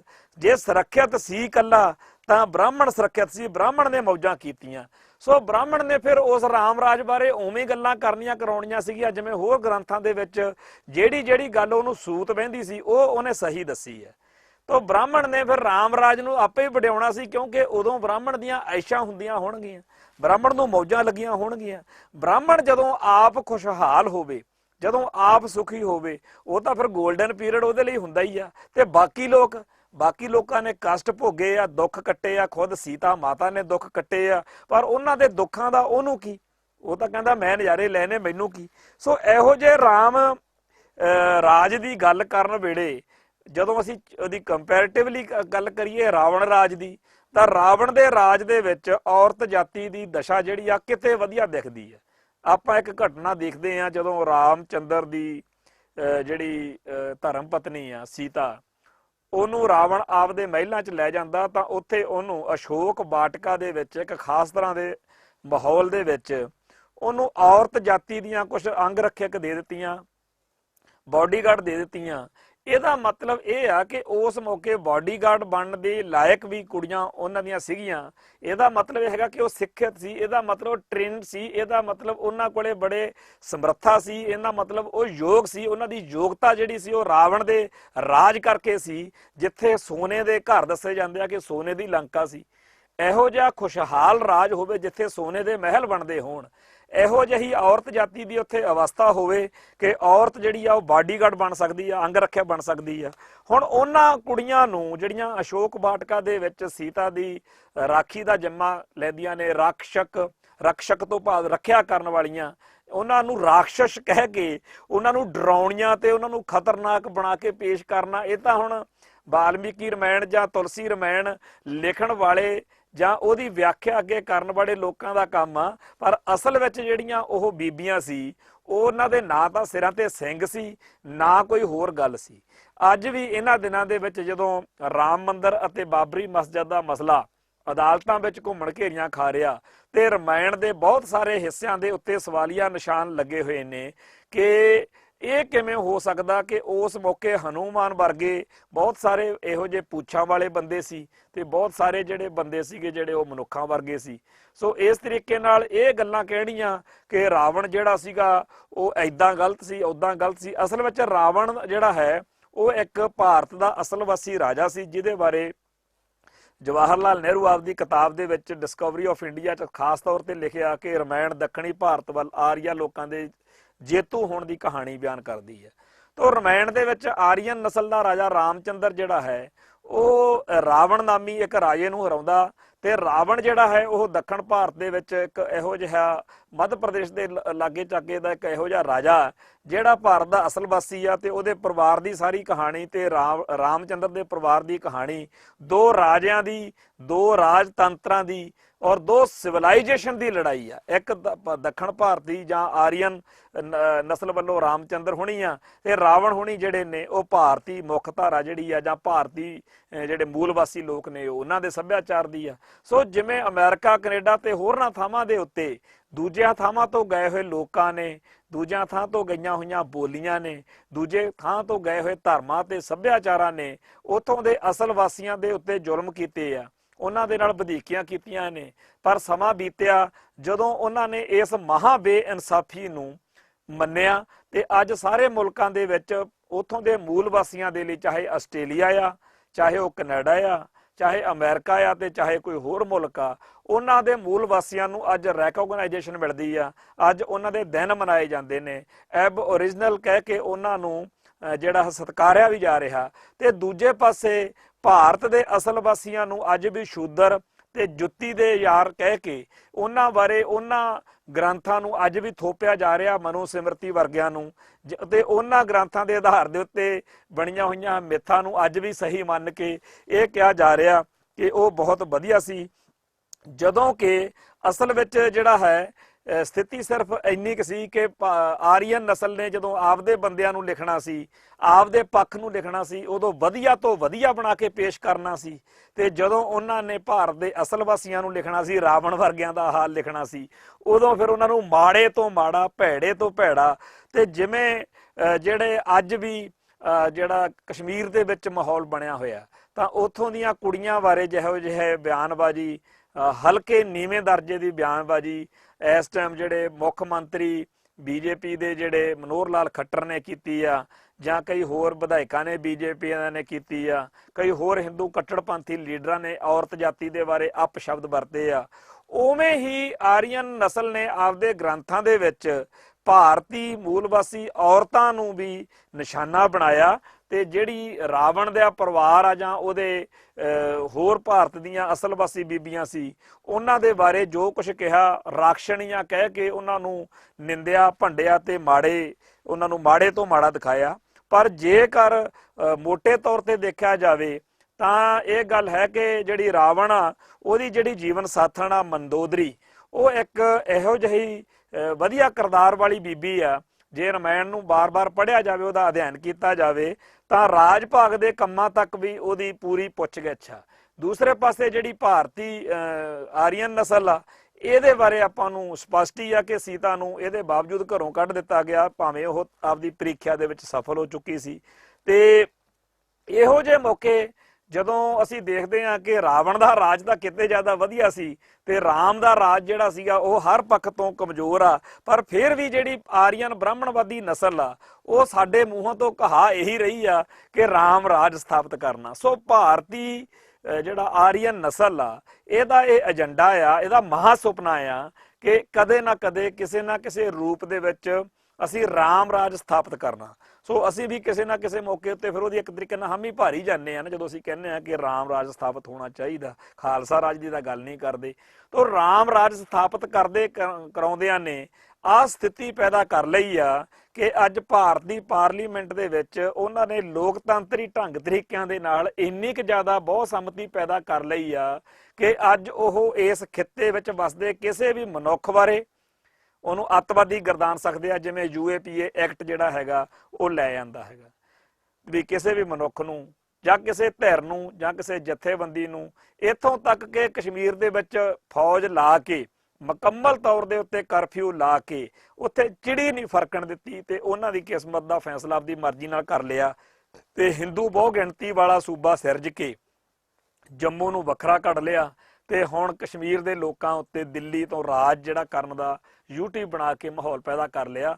ਇਹੋ ਜਿਹਾ ਸਾਰਾ ਕੁਝ ਸਿੱਖਾਂ ਨਾਲ ਵੀ ਪੰਜਾਬ ਦੇ ਵਿੱਚ ਵੀ ਹੋਣ ਦੀ ਪੂਰੀ ਸੰਭਾਵਨਾ, ਜਿਵੇਂ ਆਪਾਂ ਪਹਿਲਾਂ ਗੱਲ ਕਰ ਹਟੇ ਆ ਕਿ ਬੜੀ ਸਕੀਮ ਦੇ ਨਾਲ ਲੁਧਿਆਣਾ, ਹੁਸ਼ਿਆਰਪੁਰ, ਗੁਰਦਾਸਪੁਰ, ਰੋਪੜ ਤੇ ਮੋਹਾਲੀ ਤੱਕ ਦੀ ਜਿਹੜੀ ਬੈਲਟ ਵਾ, ਜਿਹੜੀ ਜੰਮੂ, ਹਿਮਾਚਲ ਅਤੇ ਹਰਿਆਣੇ ਦੇ ਵਿਚਕਾਰਲਾ ਖੇਤਰ ਆ, ਇਸ ਖਿੱਤੇ ਦੇ ਵਿੱਚ ਸਿੱਖ ਤੇ ਪੰਜਾਬੀ ਬੋਲੀ ਬੋਲਣ ਵਾਲਿਆਂ ਦੀ ਗਿਣਤੀ ਬੜੀ ਤੇਜ਼ੀ ਨਾਲ ਘਟ ਰਹੀ ਆ ਤੇ ਹਿੰਦੀ ਬੋਲੀ ਬੋਲਣ ਵਾਲੇ ਤੇ ਹਿੰਦੂ ਕਹਾਉਣ ਵਾਲੇ ਜਾਂ ਗੈਰ ਸਿੱਖਾਂ ਦੀ ਗਿਣਤੀ ਆ, ਜਿਹੜੀ ਆਬਾਦੀ ਜਿਹੜੀ ਆ, ਔਰ ਇਹ ਸਰਕਾਰੀ ਅੰਕੜੇ ਨੇ ਜਿਹੜੇ ਅਸੀਂ ਇੱਥੇ ਦੱਸ ਰਹੇ ਆ, ਤੇ ਉਹ ਉੱਥੇ ਵੱਧ ਰਹੀ ਆ। ਤੇ ਕਿਸੇ ਵੀ ਵੇਲੇ ਕਿਹਾ ਜਾ ਸਕਦਾ ਕਿ ਲੁਧਿਆਣੇ ਤੋਂ ਪਰਾਂ ਇਧਰਲੇ ਪਾਸੇ ਜਿਹੜਾ ਮੋਗਾ ਤਰਨਤਾਰਨ ਵਾਲਾ ਖਿੱਤਾ ਹੈਗਾ, ਪਾਕਿਸਤਾਨ ਦੀ ਸਰਹੱਦ ਦੇ ਨਾਲ ਲੱਗਦੇ ਆ 5-7 ਜਿਹੜੇ ਜ਼ਿਲ੍ਹੇ ਬਚਦੇ ਨੇ, ਇਹਨਾਂ ਦਾ ਇੱਕ ਵੱਖਰਾ ਯੂਟੀ ਬਣਾ ਦਿੰਦੇ ਆ ਜਿਹੜਾ ਦਿੱਲੀ ਤੋਂ ਚੱਲਿਆ ਕਰੂਗਾ, ਜਿਹਦਾ ਰਾਜ ਪ੍ਰਬੰਧ, ਤੇ ਬਾਕੀ ਨੂੰ ਆਪਾਂ ਜੰਮੂ ਨਾਲ ਰਲਾ ਕੇ ਜੀ ਹਿੰਦੂ ਜਿਹੜੀ ਵੋਟ ਬੈਂਕ ਆ ਉਹ ਇਕੱਠੀ ਕਰ ਦਿੰਦੇ ਆ। ਸੋ ਇੱਕ ਇਹ ਚੀਜ਼ ਹੈ ਕਿ ਜਿਹੜਾ ਇਸ ਮੌਕੇ ਡੈਮੋਕ੍ਰੇਟਿਕ ਢੰਗ ਤਰੀਕੇ ਨਾਲ ਚੱਲਦਿਆਂ ਉਹਨਾਂ ਨੇ ਹਿੰਦੂ ਸਾਮਰਾਜ ਦੀ ਪਾਰਲੀਮੈਂਟ ਬਣਾ ਲਈ ਆ ਤੇ ਅੱਜ ਉਹ ਰਾਮ ਰਾਜ ਕਿਉਂ ਨਾ ਸਥਾਪਿਤ ਕਰਨਗੇ। ਤੇ ਜਦੋਂ ਰਾਮ ਰਾਜ ਸਥਾਪਿਤ ਕਰਨ ਦੇ ਲਈ ਆਪਦੇ ਏਜੰਡੇ ਲਈ ਆਪਦੇ ਮਹਾ ਸੁਪਨੇ ਵੱਲ ਅੱਗੇ ਵਧਦੇ ਨੇ ਤਾਂ ਉਹਨਾਂ ਦੀਆਂ ਜਿਹੜੀਆਂ ਧਾਰਨਾਵਾਂ ਨੇ, ਜਿਹੜੇ ਉਹਨਾਂ ਦੇ ਮਨ ਦੇ ਵਿੱਚ ਵਸੇ ਹੋਏ ਪੱਕੇ ਵਿਚਾਰ ਨੇ, ਜਿਹੜੇ ਆਪਦੀ ਨਸਲ ਬਾਰੇ, ਆਪਦੇ ਆਪ ਬਾਰੇ ਉਹਨਾਂ ਦੇ ਅੰਦਰ ਚੀਜ਼ਾਂ ਬੜੀਆਂ ਹੋਈਆਂ ਨੇ, ਉਹ ਉਹਨਾਂ ਨੂੰ ਹੋਰ ਜ਼ਿਆਦਾ ਬੂਸਟ ਅਪ ਕਰਦੀਆਂ ਨੇ। ਜਿਵੇਂ ਕਿ ਆਰੀਅਨ ਨਸਲ ਨੂੰ ਆਪਦੇ ਉੱਤਮ ਨਸਲ ਹੋਣ ਦਾ ਬੜਾ ਗਰੂਰ ਆ, ਕਿਉਂਕਿ ਜਿਹੜੀ ਬ੍ਰਾਹਮਣਵਾਦੀ ਜਾਤ ਪਾਰਨ ਦੀ ਵੰਡ ਹੋਈ ਆ ਉਹਦੇ ਵਿੱਚ ਬ੍ਰਾਹਮਣ ਨੂੰ ਤੇ ਖੱਤਰੀ ਨੂੰ, ਖਾਸ ਤੌਰ ਤੇ ਬ੍ਰਾਹਮਣ ਅਤੇ ਖੱਤਰੀ ਨੂੰ ਬਹੁਤ ਉੱਚਾ ਰੁਤਬਾ ਦੇ ਦਿੱਤਾ ਹੋਇਆ ਤੇ ਉਹਨਾਂ ਨੂੰ ਬੜਾ ਮਾਣ ਆ ਕਿ ਅਸੀਂ ਬ੍ਰਾਹਮਣ ਹੁੰਨੇ ਆ। ਤੇ ਆਮ ਭਾਰਤੀ ਦੇ ਮਨ ਵਿੱਚ ਵੀ ਇਹੀ ਆ ਕਿ ਬ੍ਰਾਹਮਣ ਜਿਹੜਾ ਹੈਗਾ ਉਹ ਬੜੀ ਵੱਡੀ ਤੋਪ ਹੁੰਦਾ ਤੇ ਬਾਕੀ ਲੋਕ ਜਿਹੜੇ ਨੇ ਕੁਝ ਨਹੀਂ ਹੁੰਦੇ। ਔਰ ਇਸ ਚੀਜ਼ ਨੂੰ ਕਿ ਬ੍ਰਾਹਮਣ ਜਿਹੜਾ ਹੈਗਾ ਬੜਾ ਮਹਾਨ ਆ, ਉਸ ਚੀਜ਼ ਨੂੰ ਇੱਕ ਦੈਵੀ ਪ੍ਰਵਾਨਗੀ, ਇੱਕ ਰੂਹਾਨੀਅਤ ਭਰੀ ਪ੍ਰਵਾਨਗੀ ਵੀ ਆਪੇ ਹੀ ਦਿੱਤੀ ਹੋਈ ਆ। ਤੇ ਬਹੁਤੇ ਲੋਕਾਂ ਨੂੰ ਇਹ ਲੱਗਦਾ ਹੈਗਾ ਕਿ ਜੇ ਅਸੀਂ ਬ੍ਰਾਹਮਣ ਨੂੰ ਮਾੜਾ ਕਹਿ ਲਿਆ ਤਾਂ ਪਤਾ ਨਹੀਂ ਕਿੱਡਾ ਕੁ ਪਾਪ ਲੱਗ ਜਾਣਾ। ਜਿਹੜਾ ਜੁਰਮ ਹੁੰਦਾ ਉਹਦੀ ਤਾਂ ਅਦਾਲਤ ਵਿੱਚ ਜਾ ਕੇ ਸਜ਼ਾ ਮਿਲ ਜਾਂਦੀ ਹੈ, ਜਿਹੜਾ ਜੁਰਮ ਹੁੰਦਾ, ਪਰ ਜਿਹੜਾ ਇਸ ਤਰ੍ਹਾਂ ਦਾ ਪਾਪ, ਜਿਹਨੂੰ ਪਾਪ ਬਿਰਤੀ, ਜਿਹੜਾ ਮਨ ਉੱਤੇ ਬੋਝ ਪਾ ਦੇਣਾ, ਇਹ ਬਿਲਕੁਲ ਹੀ ਹੋਰ ਤਰ੍ਹਾਂ ਦਾ ਮਸਲਾ ਹੁੰਦਾ। ਤੇ ਆਰੀਅਨ ਨਸਲ ਨੇ ਜਾਂ ਬ੍ਰਾਹਮਣਾਂ ਨੇ ਆਮ ਭਾਰਤੀਆਂ ਨੂੰ ਇਸ ਗੱਲੋਂ ਡਰਾਇਆ ਪਿਆ ਕਿ ਜੇ ਤੁਸੀਂ ਬ੍ਰਾਹਮਣ ਨੂੰ ਕੁਝ ਕਹਿ ਬੈਠੇ ਨਾ ਤਾਂ ਪਤਾ ਨਹੀਂ ਕਿੱਡਾ ਕੁ ਗੁਨਾਹ ਹੋ ਜਾਣਾ। ਉਹ ਕਹਿ ਦਿੰਦੇ ਇਹਦੀ ਜੇ ਬਿੱਲੀ ਮਰ ਗਈ ਨਾ ਤਾਂ ਬਿੱਲੀਆਂ 7 ਸੋਨੇ ਦੀਆਂ ਚੜਾ ਕੇ ਫਲਾਣੇ ਥਾਂ ਤੋਂ ਫੇਰ ਛਟਕਾਰਾ ਹੋਣਾ। ਜੇ ਕਹਿੰਦੇ ਪਿੱਪਲ ਵੱਢ ਲਿਆ ਤਾਂ ਪਿੱਪਲ ਵੱਢਣ ਵਾਲਾ ਸਮਝ ਲਓ ਵੀ ਬ੍ਰਾਹਮਣ ਨੂੰ ਵੱਢ ਲਿਆ ਤੇ ਤੁਸੀਂ ਉਹਦਾ ਬੜਾ ਗਲਤ ਕਰ ਲਿਆ। ਤਾਂ ਇਸ ਤਰੀਕੇ ਦੀਆਂ ਜਿਹੜੀਆਂ ਗੱਲਾਂ ਨੇ, ਇਹੋ ਜਿਹੀਆਂ ਜਿਹੜੀਆਂ ਬੇਕਾਰ ਤੇ ਅਸੱਭਿਅਕ ਜਿਹੀਆਂ ਫੂਹੜ ਜਿਹੀਆਂ ਗੱਲਾਂ ਨੇ, ਇਹਨੂੰ ਧਰਮ ਦਾ ਹਿੱਸਾ ਬਣਾ ਕੇ ਬ੍ਰਾਹਮਣ ਦੀ ਉੱਚਤਾ ਤੇ ਬ੍ਰਾਹਮਣ ਦੀ ਸੁੱਚਤਾ ਜਿਹੜੀ ਆ ਉਹ ਬਹਾਲ ਕੀਤੀ ਗਈ ਆ। ਤੇ ਨਾਲ ਹੀ ਇਹ ਕਿਹਾ ਗਿਆ ਕਿ ਇਹ ਸਾਰਾ ਕੁਝ ਰੱਬ ਦੀ ਮਰਜ਼ੀ ਨਾਲ ਹੋ ਰਿਹਾ ਹੈਗਾ, ਜਾਣੀ ਕਿ ਬ੍ਰਾਹਮਣ ਨੂੰ ਬਾਕੀ ਲੋਕਾਂ ਦਾ ਸ਼ੋਸ਼ਣ ਕਰਨ ਦਾ ਹੱਕ ਆ ਜਿਹੜਾ ਕਹਿੰਦੇ ਰੱਬ ਨੇ ਦਿੱਤਾ। ਦੂਜਿਆਂ ਉੱਤੇ ਜ਼ੁਲਮ ਕਰਨ ਦਾ ਤਾਂ ਇੱਕ ਪਾਸੇ, ਦੂਜੀਆਂ ਔਰਤਾਂ ਬੀਬੀਆਂ ਦੇ ਨਾਲ ਵਿਭਚਾਰ ਕਰਨ ਦਾ ਜਾਂ ਹੋਰ ਲੰਪਟਪੁਣਾ ਦਿਖਾਉਣ ਦਾ ਜਾਂ ਜਿਹਨੂੰ ਮਰਜ਼ੀ ਜੋ ਮਰਜ਼ੀ ਬਣਾ ਦੇਣ ਦਾ, ਕਿਸੇ ਆਮ ਰਾਜੇ ਨੂੰ ਰੱਬ ਬਣਾ ਦਿੰਦੇ ਆ ਜੀ। ਇਹ ਬ੍ਰਾਹਮਣ ਦੇ ਹੱਥ 'ਚ ਆ ਕਿ ਉਹ ਕਲਮ ਚੱਕੇ ਤੇ ਜਿਹੜੇ ਆਮ ਜਿਹੇ ਬੰਦੇ ਨੂੰ ਉਹ ਰੱਬ ਬਣਾ ਸਕਦੇ ਆ। ਹੁਣ ਮੋਦੀ ਦੇ ਵੀ ਮੰਦਿਰ ਬਣਾਏ ਜਾ ਸਕਦੇ ਆ। ਜਿਵੇਂ ਪਿੱਛੇ ਜੇ ਇੱਕ ਮੱਧ ਪ੍ਰਦੇਸ਼ ਦੇ ਵਿੱਚ ਇੱਕ ਬੁਲਟ ਮੋਟਰਸਾਈਕਲ ਰੱਖਿਆ ਹੈ ਚੌਂਕ ਦੇ ਵਿਚਾਲੇ, ਤੇ ਉੱਥੇ ਉਹ ਕਹਿੰਦੇ ਆ ਜੀ ਇਹ ਬੁਲਟ ਦੇਵਤਾ ਦਾ ਮੰਦਿਰ ਆ। ਤੇ ਇਵੇਂ ਇੱਕ ਟਰੰਪ ਜਿਹੜਾ ਹੈ, ਜਿਹੜਾ ਅਮਰੀਕਾ ਦੇ ਪ੍ਰੈਜ਼ੀਡੈਂਟ ਨੇ, ਉਹਦਾ ਵੀ ਮੰਦਿਰ ਇੱਥੇ ਬਣਾ ਦਿੱਤਾ ਗਿਆ। ਇਵੇਂ ਹੀ ਜਿਹੜੇ ਬਾਕੀ ਆ ਰੱਬ ਭਗਵਾਨ ਜੇ ਬਣਾਈ ਫਿਰਦੇ ਨੇ, ਰਾਮਚੰਦਰ ਹੋਣੀ, ਕ੍ਰਿਸ਼ਨ ਹੋਣੀ, ਇਦਾਂ ਦੇ ਰਾਜੇ ਸੀ ਜਿਨ੍ਹਾਂ ਬਾਰੇ ਬਾਣੀ ਨੇ ਸਾਫ਼ ਨਿਰਣਾ ਕੀਤਾ ਹੋਇਆ ਕਿ ਜੁਗਾ ਜੁਗਾ ਕੇ ਰਾਜੇ ਕੀਨੇ ਗਾਵੇ ਕਰ ਅਵਤਾਰੀ, ਕਿ ਇਹ ਤਾਂ ਅੱਡ ਅੱਡ ਮੌਕਿਆਂ ਦੇ ਉੱਤੇ ਰਾਜੇ ਹੋਏ ਨੇ ਜਿਨ੍ਹਾਂ ਨੂੰ ਹੁਣ ਰੱਬ ਦੇ ਅਵਤਾਰ ਬਣਾ ਕੇ ਲੋਕਾਂ ਮੂਹਰੇ ਜੱਕੜ ਮਾਰੀ ਜਾਂਦੇ ਆ। ਤੋ ਇਹ ਗੁਰਬਾਣੀ ਨੇ ਵੀ ਸਾਨੂੰ ਮੱਤ ਦਿੱਤੀ ਆ, ਪਰ ਸਾਨੂੰ ਬਾਹਮਣ ਦੀ ਕਹੀ ਹੋਈ ਗੱਲ ਜ਼ਿਆਦਾ ਵੱਡੀ ਲੱਗਦੀ ਆ। ਤੋ ਇਸ ਕਰਕੇ ਕਿਉਂਕਿ ਸਾਡੇ ਮਨਾਂ ਵਿੱਚ ਇਹ ਪਾ ਦਿੱਤਾ ਹੋਇਆ ਕਿ ਜਿਹੜਾ ਉਹਨਾਂ ਦੇ ਲਿਖਿਆ ਹੋਇਆ ਆਪਦੇ ਗ੍ਰੰਥਾਂ 'ਚ ਕਿ ਪੜ੍ਹਿਆ ਲਿਖਿਆ ਹੋਵੇ ਨਾ, ਵਿਦਵਾਨ ਵੀ ਹੋਵੇ, ਬਹੁਤ ਜ਼ਿਆਦਾ ਉਹਦੀ ਸ਼ੋਭਾ ਹੋ ਰਹੀ ਹੋਵੇ ਕਿਸੇ ਸ਼ੂਦਰ ਦੀ, ਉਹ ਤਾਂ ਕਹਿੰਦੇ ਕੁਛ ਨਹੀਂ ਹੈਗਾ। ਪਰ ਜਿਹੜਾ ਬ੍ਰਾਹਮਣ ਆ ਉਹ ਮੂਰਖ ਤੋਂ ਮੂਰਖ ਵੀ ਪੂਜਣਯੋਗ ਹੁੰਦਾ। ਤੋ ਹਰ ਗੰਦੀ ਗੱਲ, ਹਰ ਮਾੜੀ ਗੱਲ ਜੇ ਬ੍ਰਾਹਮਣ ਕਰ ਰਿਹਾ ਉਹ ਤਾਂ ਵੀ ਵਧੀਆ ਰਹਿਣਾ, ਪਰ ਚੰਗੀ ਤੋਂ ਚੰਗੀ ਗੱਲ ਕਰਨ ਵਾਲਾ ਸ਼ੂਦਰ ਆ ਜਿਹੜਾ, ਉਹਦੇ ਕਹਿੰਦੇ ਜੀ ਬਹੁਤ ਜ਼ਿਆਦਾ ਮਤਲਬ ਭਾਰਤੀ ਹੈ ਨਾ, ਕਿਉਂਕਿ ਭਾਰਤ ਦਾ ਅਸਲ ਵਸੀ ਬੰਦਾ, ਉਹ ਚੰਗੀ ਗੱਲ ਕਰਕੇ ਵੀ ਪੈਰਾਂ ਦੀ ਜੁੱਤੀ ਬਰਾਬਰ ਹੀ ਰਹਿਣਾ। ਤੋ ਜਿਹੜੇ ਇਹ ਗ੍ਰੰਥ ਨੇ, ਜਿੰਨੇ ਪ੍ਰਾਤਨ ਗ੍ਰੰਥ ਨੇ, ਜਿਨ੍ਹਾਂ ਦੇ ਵਿੱਚ ਬ੍ਰਾਹਮਣ ਨੂੰ ਰੂਹਾਨੀਅਤ ਭਰੀ, ਇੱਕ ਅਧਿਆਤਮਕ ਭਰੀ ਪ੍ਰਵਾਨਗੀ ਮਿਲਦੀ ਆ ਉਹਦੇ ਜ਼ੁਲਮਾਂ ਨੂੰ, ਜਾਂ ਉਹਨੂੰ ਦੈਵੀ ਹੱਕ ਮਿਲਦਾ, ਤੋ ਇਹਨਾਂ ਨੂੰ ਫਿਰ ਇੱਕ ਨਾਲ ਦੀ ਨਾਲ ਆਪਦੇ ਗ੍ਰੰਥਾਂ ਉੱਤੇ, ਉਹਦੇ ਚੋਂ ਨਿਕਲੇ ਗਿਆਨ ਉੱਤੇ ਇੰਨਾ ਜ਼ਿਆਦਾ ਕਿ ਅੱਜ ਦੇ ਸਮੇਂ ਵਿੱਚ ਉਹਨਾਂ ਗ੍ਰੰਥਾਂ ਦੀਆਂ 100% ਗੱਲਾਂ ਝੂਠੀਆਂ ਸਾਬਤ ਹੋ ਰਹੀਆਂ ਨੇ, ਕਿ ਉਹਨਾਂ ਪਰ ਝੂਠੀਆਂ ਗੱਲਾਂ ਨੂੰ ਹੀ ਉਹ ਇੰਨਾ ਜ਼ਿਆਦਾ ਵੱਡਾ ਤੇ ਮਹਾਨ ਮੰਨਦੇ ਨੇ ਵੀ ਇਦਾਂ ਹੋਇਆ ਸੀਗਾ ਜੀ। ਜਿੰਨੀਆਂ ਉਹਨਾਂ ਗ੍ਰੰਥਾਂ ਦੀਆਂ ਕਾਲਪਨਿਕ ਤੇ ਕਥਾ ਕਹਾਣੀਆਂ ਨੇਗੀਆਂ, ਜਿਹੜੀਆਂ ਗਪੌੜੇ ਜਿਹਨਾਂ ਨੂੰ ਆਮ ਦੁਨੀਆ ਕਹਿੰਦੀ ਆ, ਉਹਨਾਂ ਦੇ ਉੱਤੇ ਜਿੰਨਾ ਜ਼ਿਆਦਾ ਉਹ ਜ਼ੋਰ ਇਸ ਟਾਈਮ ਦੇਣ ਜੋਗੇ ਨੇ, ਕਿਉਂਕਿ ਰਾਜ ਦੀ ਤਾਕਤ ਬੜੀ ਵੱਡੀ ਹੁੰਦੀ ਹੈ। ਸਾਡੇ ਪਿੰਡਾਂ 'ਚ ਆਮ ਮੁਹਾਵਰਾ, ਜਿਹਦੀ ਕੋਠੀ ਦਾਣੇ ਉਹਦੇ ਕਮਲੇ ਵੀ ਸਿਆਣੇ। ਅੱਜ ਕਿਸੇ ਦੀ ਜ਼ੁਰਤ ਹੈ ਕਿ ਭਾਰਤ ਵਿੱਚ ਉਹ ਰਮਾਇਣ, ਮਹਾਭਾਰਤ ਤੇ ਹੋਰ ਜਿਹੜੀਆਂ ਉਹਨਾਂ ਦੀਆਂ ਗ੍ਰੰਥਾਂ ਦੇ ਵਿੱਚ ਲਿਖੀਆਂ ਹੋਈਆਂ ਜਵਲੀਆਂ ਨੇ, ਉਹਨਾਂ ਦੀ ਚਰਚਾ ਛੇੜ ਸਕੇ। ਹੁਣ ਜਿੱਥੇ ਉਹ ਕਹਿੰਦੇ ਆ ਸੀਤਾ ਮਾਤਾ ਉਹਨੂੰ ਘੜੇ ਚੋਂ ਪੈਦਾ ਕਰੀ ਜਾਂਦੇ ਆ, ਰਾਮਚੰਦਰ ਨੂੰ ਕਹਿੰਦੇ ਆ ਜੀ ਉਹ ਫਲ ਖਾਧੇ ਸੀਗੇ ਜੀ, ਉਹਨਾਂ ਦੇ ਫਲਾਂ ਤੋਂ ਹੋ ਗਏ, ਤੇ ਹਰ ਮਤਲਬ ਕਿ ਗੱਲ ਜਿੰਨੇ ਵੀ ਪ੍ਰਾਤਨ ਰਿਸ਼ੀ ਮੁਨੀ ਜਾਂ ਪ੍ਰਾਤਨ ਧਾਰਮਿਕ ਸ਼ਖਸੀਅਤਾਂ ਨੇ, ਇਹਨਾਂ ਨੇ ਕਿਸੇ ਨੂੰ ਵੀ ਕੁਦਰਤੀ ਤਰੀਕੇ ਨਾਲ, ਜਿਵੇਂ ਮੈਂ ਬਾਣੀ ਨੇ ਸਾਨੂੰ ਕਿਹਾ ਜਾਂ ਅੱਜ ਦੀ ਸਾਇੰਸ ਵੀ ਕਹਿੰਦੀ ਆ, ਮਾਤ ਪਿਤਾ ਬਿਨ ਬਾਲ ਨਾ ਹੋਈ। ਬਾਣੀ ਦਾ ਹੁੱਕਾ ਇਹ ਹੈ, ਗੁਰਬਾਣੀ ਸਾਨੂੰ ਕਹਿੰਦੀ ਆ ਕਿ ਮਾਤਾ ਅਤੇ ਪਿਤਾ ਦੇ ਸੁਮੇਲ ਤੋਂ ਬਗੈਰ ਬੱਚਾ ਕਦੇ ਨਹੀਂ ਹੁੰਦਾ।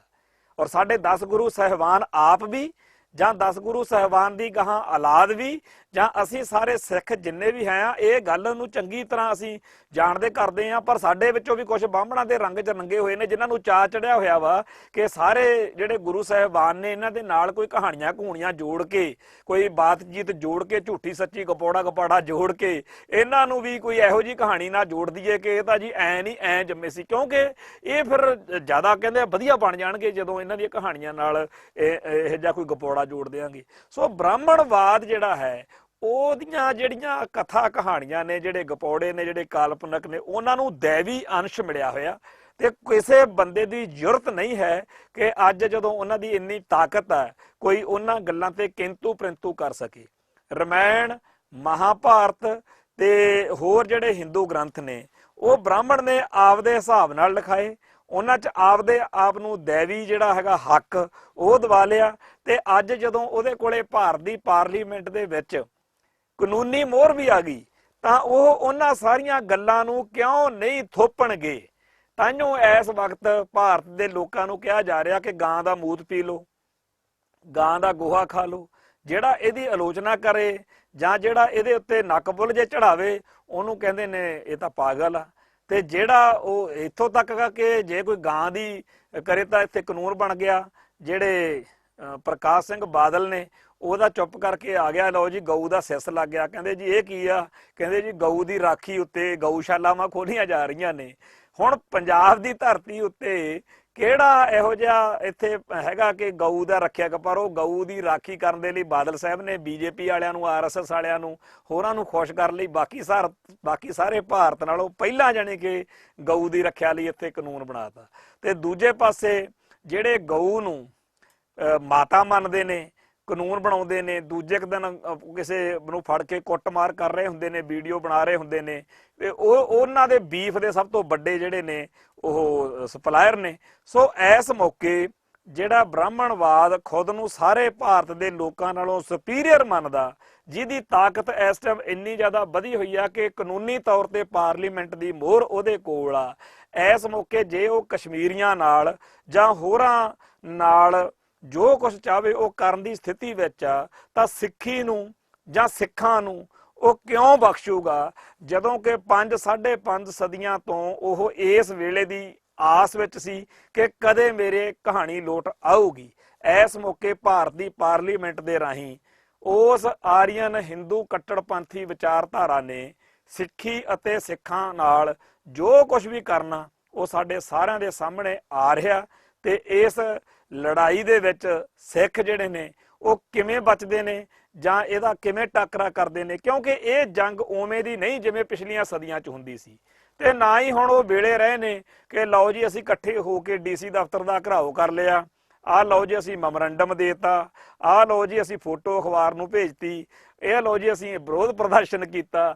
ਹੁਣ ਇਹਨਾਂ ਗੱਲਾਂ ਦਾ ਕੋਈ ਅਰਥ ਮਤਲਬ ਨਹੀਂ ਰਿਹਾ। ਨਵੇਂ ਜ਼ਮਾਨੇ ਦੇ ਵਿੱਚ ਸਾਨੂੰ ਉਹਨਾਂ ਸਿੱਖ ਚਿੰਤਕਾਂ, ਖਾਸ ਤੌਰ ਤੇ ਅੱਜ ਜਦੋਂ ਮੈਂ ਸਾਰੀਆਂ ਗੱਲਾਂ ਕਰ ਰਿਹਾ ਤਾਂ ਮੈਨੂੰ ਸਰਦਾਰ ਅਜਮੇਰ ਸਿੰਘ ਸਾਡੇ ਹਿਸਟੋਰੀਅਨ ਨੇ ਜਿਹੜੇ ਇਹਨਾਂ ਮਸਲਿਆਂ ਦੇ ਉੱਤੇ ਬਹੁਤ ਹੀ ਗਹਿਰ ਗੰਭੀਰਤਾ ਨਾਲ ਕੰਮ ਕਰਦੇ ਆ ਔਰ ਸਾਡੇ ਵਰਗਿਆਂ ਦੇ ਲਈ ਇੱਕ ਰਾਹ ਵੀ ਬਣਾਉਂਦੇ ਨੇ, ਉਹ ਸਾਰੇ ਸੱਜਣਾ ਦਾ ਸਾਨੂੰ ਜੀ ਆਇਆ ਕਹਿਣਾ ਚਾਹੀਦਾ, ਉਹਨਾਂ ਨੂੰ ਸੁਣਨਾ ਚਾਹੀਦਾ, ਉਹਨਾਂ ਤੋਂ ਸਾਨੂੰ ਨੀਤੀ ਨਿਸ਼ਾਨੇ ਆਪਦੇ ਨਿਰਧਾਰਿਤ ਕਰਨੇ ਚਾਹੀਦੇ ਆ।